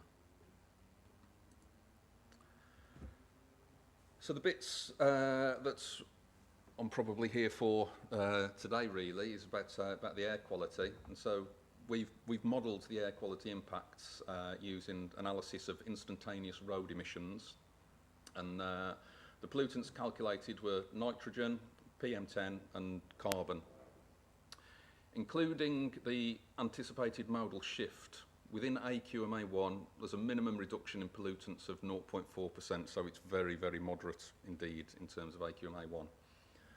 But in AQMA2, the minimum reduction in pollutants is 16.5% and maximum being 26.6%. So that's, you know, a reasonable reduction there. Also, so we're looking at journey times and the network mean speed across the town centre.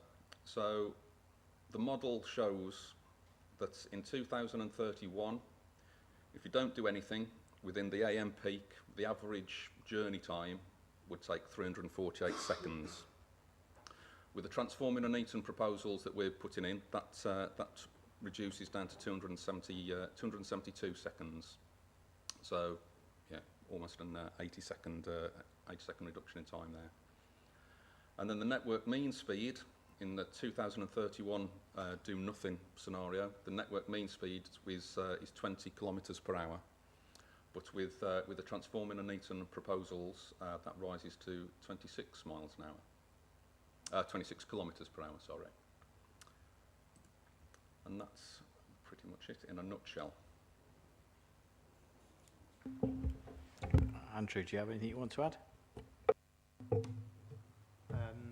Really, just to say that, as I said, we had the one recommendation from the previous meeting about retaining the declaration on Air Quality Management Area 1. Now, obviously, having heard and perhaps shortly to take questions, it'll be a question of what other recommendations the panel would like to add going forward.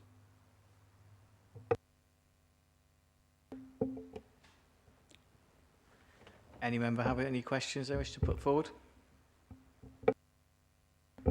Councillor Brown. Thank you, Chair. The air quality predictions that you mentioned in these monitoring areas,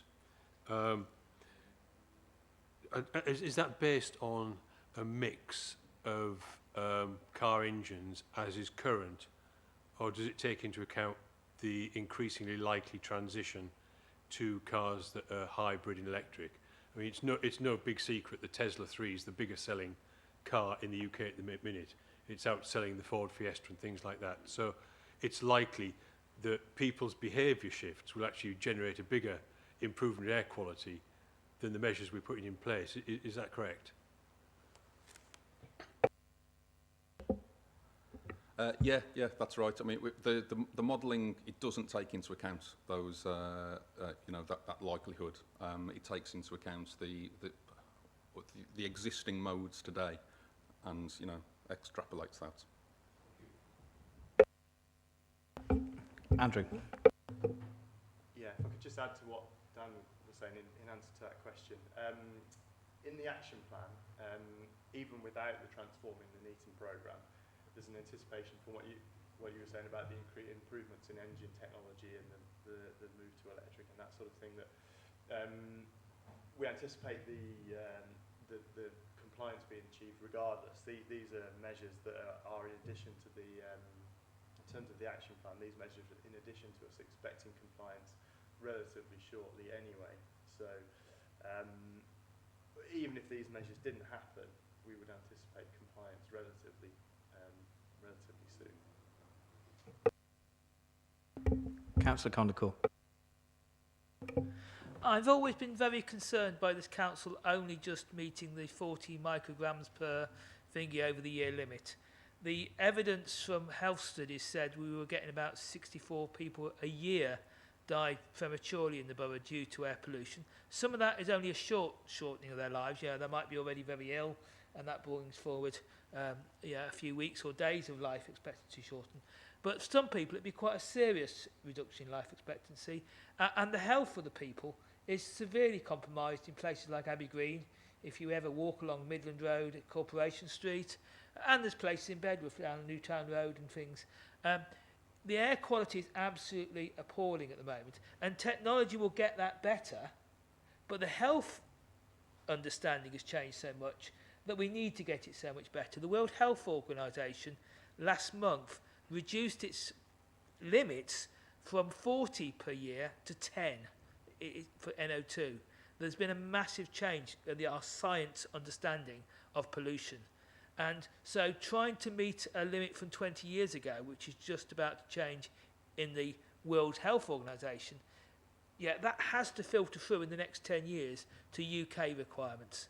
So I'm really concerned that we're doing far too little when we know people, and particularly the poorer parts of the borough, are already dying early or getting admitted to the hospital with breathing difficulties at the current level. And so just to meet some 20-year-old limit is useless. People are suffering. Secondly, a lot of the stuff in transforming Nuneaton is about increasing the amount of traffic going through the town centre. The real agenda is to make the roads carry 30% more cars, and that is the wrong thing to be doing.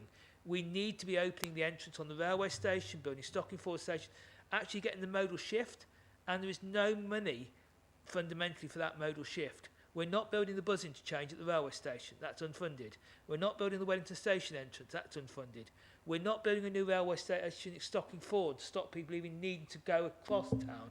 So there is a big problem here, and a lot of the modelling, and my question for Dan is, we aren't modelling the air pollution across the whole area, we're just modelling in these air pollution zones, and what we're doing by putting 30% more traffic through town is surely creating 30% more pollution on all the roads outside the town centre, because we're drawing people through the centre. So it's that modelling we need to do done on the whole of the borough, not just the little bit here that we're changing.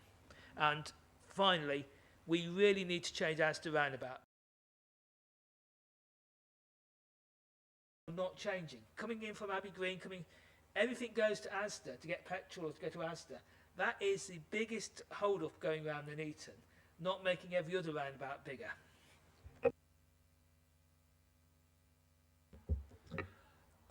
In terms of the Asda roundabout, yeah, we are looking at it. We are looking at that. There's work being done which shows that it works much better now in the modelling. We've hit a bit of a snag over the last couple of days in that the town centre model that we've got works fantastically well. The area-wide model, not so well off that roundabout, or just off that roundabout. So we're looking at ways to try and mitigate that now as to how we could do it. But yeah, it is being considered and it is being looked at, and something will be done. In terms of the wider air quality modelling, it's something that I'll take back to the wider Transforming Nuneaton team. It's not something that I'm specifically looking at as part of my scope of works for these highway elements. But yeah, I'll take it back to the wider Transforming Nuneaton team. Councillor Harbison. Thank you, Chair. This is I suppose, a question wrapped in a statement, really.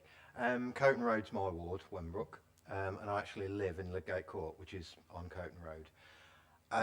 Funnily enough, we're talking about this today. I took a little stroll down from Coventry Road round that whole area. I've got to be honest, I'm a little perturbed with the smelly if that's coming off the whole Coton Road thing. It sounds as though there isn't it's one place where we're maybe having problems coming to some kind of resolution. I would like a bit more information on that if possible down the line, obviously not now. But already down there, when we had disruptions before with the other works that happened to actually create what's there now and sorting out all the bridge, etc., there was enough disruption there then. It slightly concerns me when you go down there now. It's all overgrown. There's not really much going on. And to be honest as well, some of the footways are not obvious. I actually had a little experiment to see if I didn't know how the road system worked, all the buttons, etc. And I ended up walking through and under the actual bridge, if that makes any sense. So I ended up kind of getting trapped in a corral thing. If I had a push I wouldn't be too happy about that. So I suppose my question is, can we have some more, can I have, if nobody else, some more clarity on what's going on with the Coton Road development in particular? The other ones I'll let other people deal with, but Coton Road in particular does concern me, because obviously living there as well, not to be accused of NIMBYism, but from living there I've actually seen the chaos that can be caused by even minor disruptions there, because it is an artery that leads from the centre of Nuneaton directly up to Bedworth. So, you know, you can understand my trepidation with this. So, as I say, the statement part of this is I'm just slightly concerned with, like my mum used to say, the amount of if that's coming off this plan. So that's basically it. Thank you. Yeah, I mean, we've got a pretty much preliminary design already in place for Coton Road. What we've had through today, or the last couple of days, it kind of it rips up those plans pretty much, because what we've done is just slight tweaks here and there in the very localised area. It's not going to take much work at all, and it works just as well as the major scheme that we got going. We just need to check the modelling, make sure that that is correct in both the town centre model and the area-wide model. If that's the case, then yeah, it's that scheme will be pretty much good to go, and we can get it in probably quicker than was first thought. The ifs really is the funding, but you know, we're confident that the funding is going to come through with that. We've had the first rounds of Towns Fund saying, yeah, we agree with your submission, get your business case in, and then once that's signed off, and we've got no reason to doubt that it will be, then we can start drawing down on that money, and then we can go to Warwickshire County Council's cabinet and go about the process of transferring the funding that was already in place for Wheat Street and Corporation Street to the Towns Fund, releasing SIF money to Coton Road. So that's the if, but we've got no reason to doubt that it will happen. Is it possible, as part of the email you're going to send out with the presentation on, to just send us a little insight into what the changes are and the amendments to Coton Road, and maybe the Asda Island, what you're thinking of doing there? Yeah, it will have to be kind of written down rather than drawings, because the drawings are very much draft stage and on CAD at the moment. Councillor Condicle. Thank you, Chair. I'm interested in making less severe changes to Coton Roundabout, because the Gurkha Monument was going to have to be moved. Is that one of the things we've saved by these changes? And also, I believe we're going to save the Dandelion Fountain as well from some of the early plans. So can you just confirm those two things? Thank you. Yeah, the Dandelion Fountain is staying in situ. That's not being moved now. Yeah, we've been in talks with the BGVA just a couple of weeks ago. The original proposals were showing that it would need it to be relocated. The revised the revised old proposals, it could be kept, but it would be much closer to the proposed carriageway. The scheme that we're looking at today and yesterday, it will be fine, but it's in the calendar to give the BGVA a call and just to run things through with them again.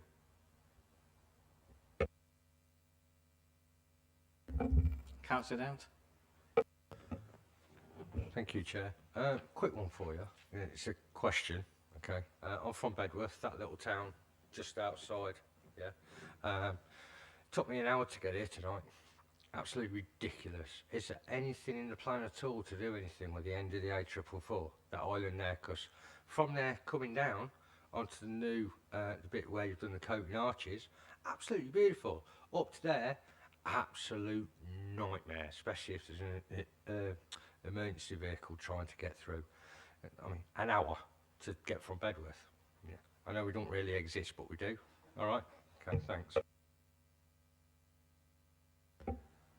Yeah, I got stuck in that traffic tonight on the way here, so I know what you mean. No, there aren't any plans in place at the moment. I mean, it would be something that is picked up. We know about it as part of the transport modelling that's done. Everything will be reviewed once Bermuda is completed and the Transforming Nuneaton works are further underway. Then we're constantly reviewing the model, so it will get picked up, but I can't say when. Councillor Guttridge. Thank you. Can I just say the reason there was the backup was because there's traffic lights in Attleborough, and myself and my colleague, we got stuck in them, and they're only letting 1 or 2 at the time, and that's why there was a backup, and that's why there was so much disruption. Thank you. Councillor Condicourt. Sorry, just on that last point about the roundabout coming from Bedworth, is that the College Street roundabout? Because I thought there was a scheme at the top of the hill to actually change the College Street roundabout to signalised and change that. Yes, sorry. Yeah, there is a College Street scheme. I haven't seen the latest revisions for that at the moment. There was some discussion as to whether it needed to be signalised or whether it didn't. But yeah, the discussions are still ongoing at the moment.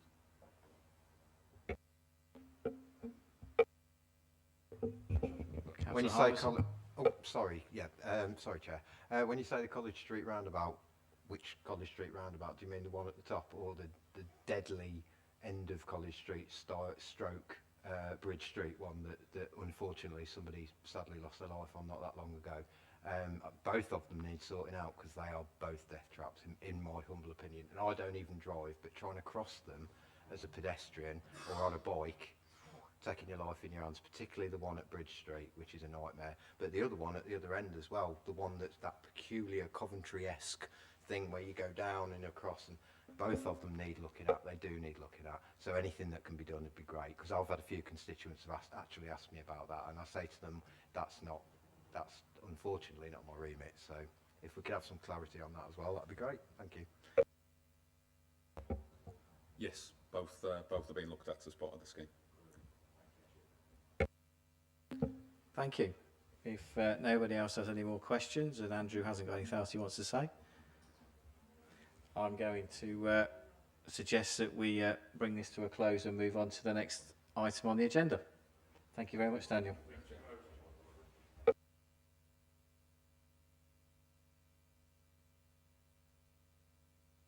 Does anybody have any recommendations they wish to add other than the one we had last time?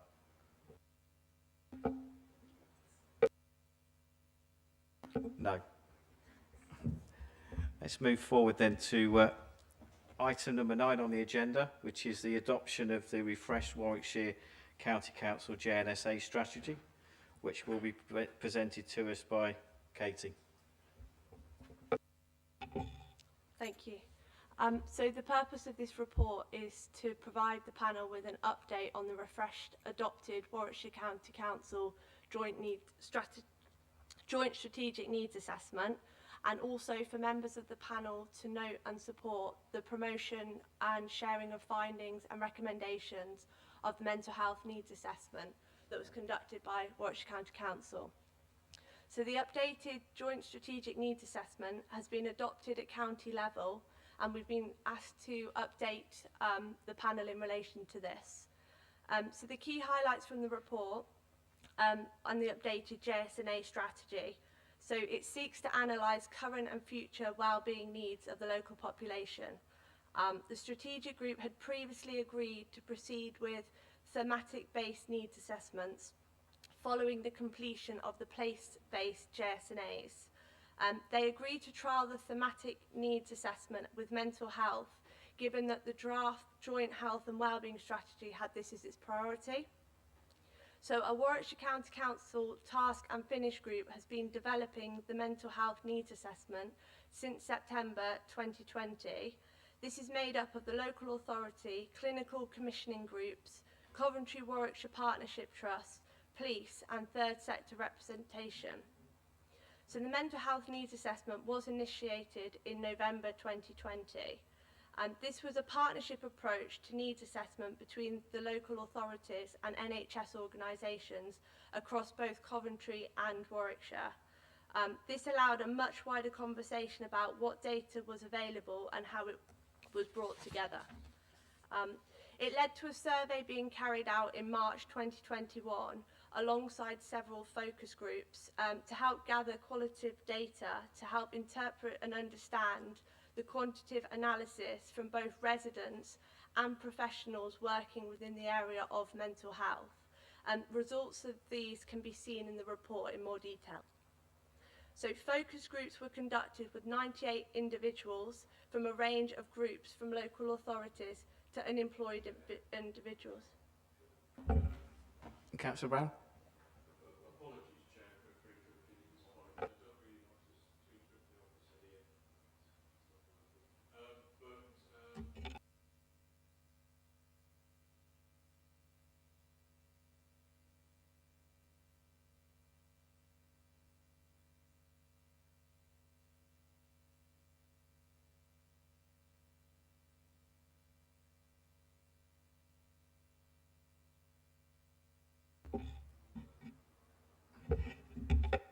Is everybody in agreement?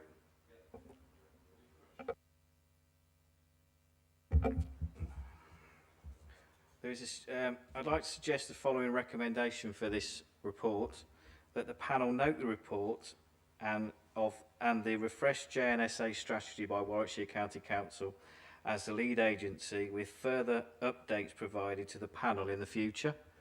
I'm happy to propose that. Is anybody prepared to second it? Councillor Brown? Does any members have any questions? Councillor Condicle. Thank you very much. The JSNA work is really, really good for finding out what needs we have, but there's always a failure to implement all the stuff. I remembered about a year and a half ago, or pre-COVID, so it might be 2 years ago, we had sessions in Wellington and St Nicholas. The big need came out, we need our GP practice, etc., and various other needs. But there didn't seem to be an implementation. Is there going to be sort of like a follow-up to say, this is what the public asked for, and this is what we've got? Because it's all very good, and they're really good documents to see what we need, but it never actually happens. Officers from Warwickshire County Council will provide a further update in the coming months to give you more specific detail from an Nuneaton and Bedworth perspective, and kind of the areas of work that have come on the back of this as well. Thank you.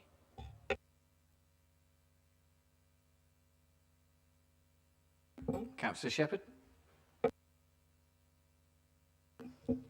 Thank you for the updated report, but could you actually take my comments back to the county and ask it to be made more readable by the residents? Because there's an awful lot of jargon in there, and I'm sorry, you know, it does need to be in plain English. No problem. Any further questions? Can I suggest that we move the suggested recommendation then?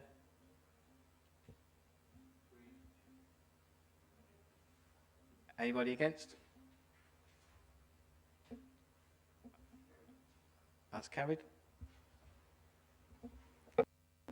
Thank you, Kate. So, moving forward to item number 10 on the agenda, which is the integrated performance report for the first quarter. That will be presented to us by Kevin. Thank you, Chair. Really just to report, this is the first quarter of the 21-22 financial year. Report in front of you is an update on the integrated performance report. It's been reduced in volume as previously under the scrutiny panel arrangements, providing you, the panel, with sufficient information to monitor results across a whole variety of the Borough Council's delivery. I've got nothing more to add, Chair, just note the recommendation. Thank you.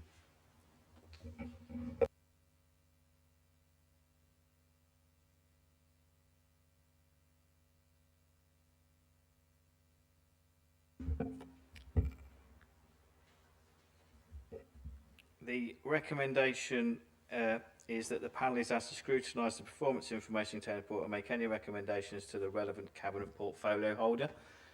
I'm happy to propose that. Do I have a seconder? Councillor Brown? Any questions? Just in case, because Kevin's been given this report at the last minute, if there's any questions he can't answer, is everybody happy for him to provide you with a written answer? Councillor Condicle. At the top of the report, we will have all the financial information for the general fund. We never have, and if you look on page 44, there's the housing revenue account. All we get is one line on that. We never get a breakdown of all the stuff that's going on in the same detail as we do for the general fund. And yet the housing fund is actually a bigger budget sometimes than the items in the general fund. So can I ask, going forward, we actually have a bit more of a breakdown, because it is really worrying what's happening in housing with the vacancy underspend. Yeah, we've got a shortage of staff due to Brexit and various trades we haven't got enough people for. And I think we do need to monitor the housing revenue account a lot more. So a general point, if Kevin could take that back. Also, there's a lot on the whole scheme of staffing shortages. It would be useful to know if we had a recovery plan to get the housing department, etc., back up to near full staff.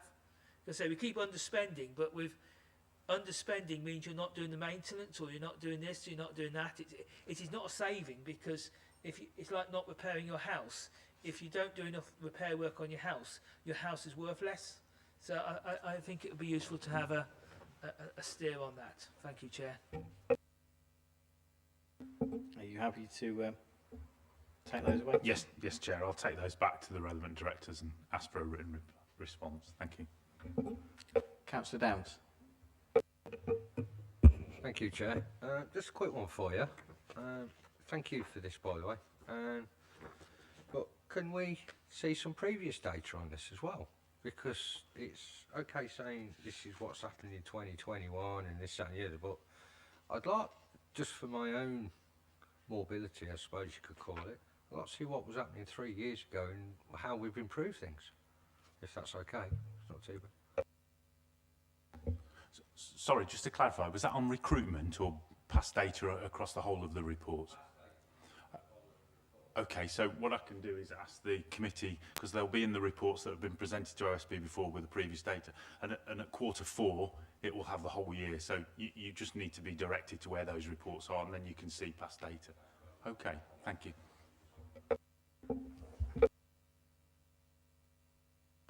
Councillor Shepherd. Thank you, Chair. I mean, the vacancy savings have been mentioned, and I did ask at a previous scrutiny if I could find out how many vacancies we've got at present to compare in terms of the 242k salaries. There's a 64 underspend in grounds maintenance in the house. Now, I'm presuming this is in the housing complexes and the flats. So I would be happy if you could take it back to the portfolio and ask him where the underspends are. Because I've had real issues in Lexington Court and Dillon Court, and if there's an underspend, I'd be wanting to know why there's an underspend in those areas that come under housing. I've got something on 45 in terms of, are we going to be putting targets in for re-let properties? It says it's not applicable looking at targets. So will we be putting targets into that section? It might be something you need to ask Dawn. On the end of page 45.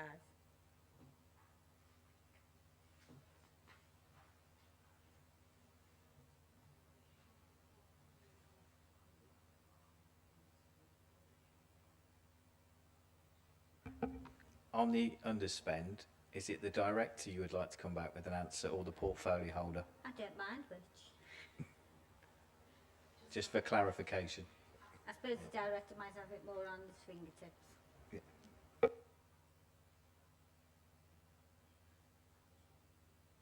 but whether we're putting a target in under general purpose and independent living in terms of relet, or is there not going to be a target there? Can you just turn your mic off a minute? Thank you, Chair. I'll take those questions back, Councillor, and then I'll come back with written replies for all those. Thank you.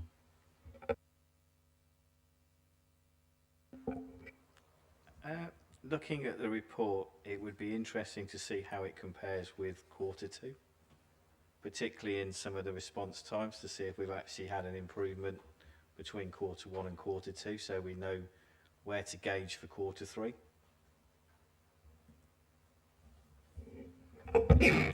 Thank you, Chair. Again, I'll take those back to the reporting officer and ask for that to be looked at. Thank you. Thank you. Any further questions? Councillor Condarga? Chair, are we on the risk register part now? Because I have a question about the fire risk assessment, because quite a few places in this report it keeps mentioning this FMG meeting, which I think is a fire management group or risk group or whatever, and we don't know how often it meets or any details about it, but I understood it wasn't meeting during COVID, and when I asked for the fire risk assessment for Cleaver Gardens, I was told it was being prepared, and so I particularly with the loss of some of our key staff who were doing that work, it would be good to actually have an update, because it says risk significant, manage risk low, but we've only got confidence if we are doing these fire risk assessments and we've got this group that's actively meeting, because these risk registers are quite old and it can just say we've got a group that meets, but we don't know if it meets or if it's still meeting or what's going on. So I am not reassured by just seeing FMG just written down in the risk register. It'd be nice to have some confirmation of how often it's meeting and how the fire risk assessments are being done. So maybe we could have a note or something on that. Thank you, Chair. No problems. Chair, I'll take that back, Councillor, and have some information forwarded to you. Thank you.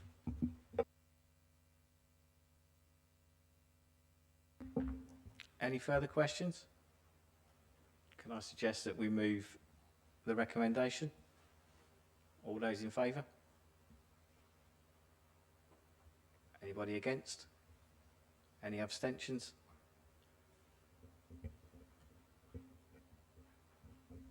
That's carried. Moving on to item number 11, which is the work programme suggestion form.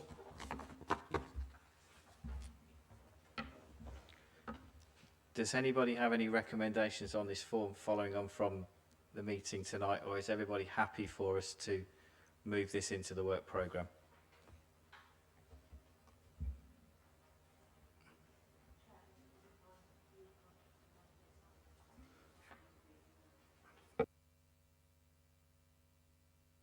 Following on from this evening's meeting, I would like to amend this slightly to cover an area, because we've got a report coming back to do with young children. I would like to move this to look at adults, and I would suggest an amendment that we change this so we look more into adults. Would anybody like to second that? Councillor Downs?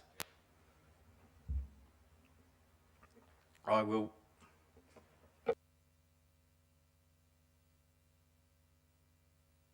I'll put something. I'll amend the suggested work programme and then I'll email it out and we'll put it into the work programme if everybody's in agreement with that. Anybody against that?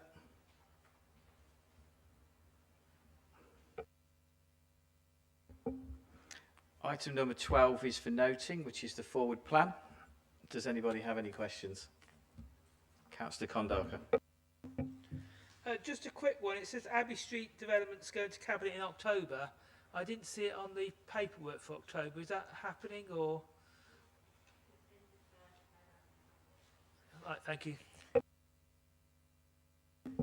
Any more questions on the forward plan?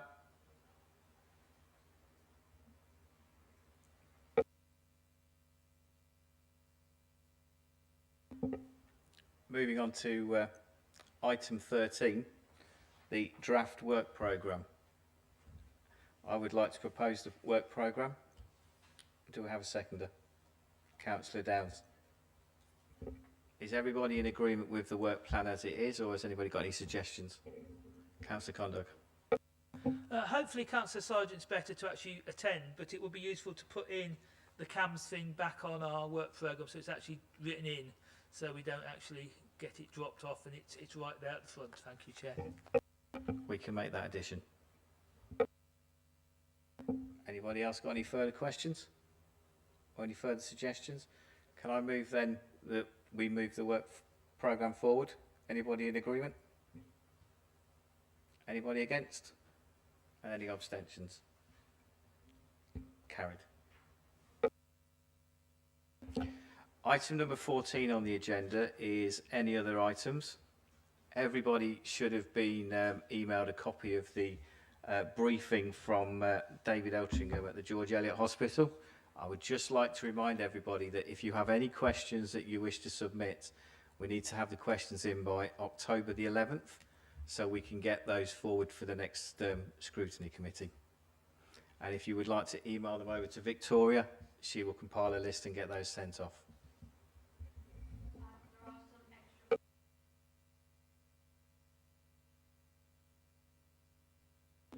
Councillor Conical. Yes, Chair. I'd also like to just mention the hospital has a board meeting every month which public can attend, so you can actually ask questions once a month at the board meeting if you wanted anything quicker. Thank you. If nobody has any further questions, I would like to bring this meeting to a close and thank everybody for coming in attendance tonight.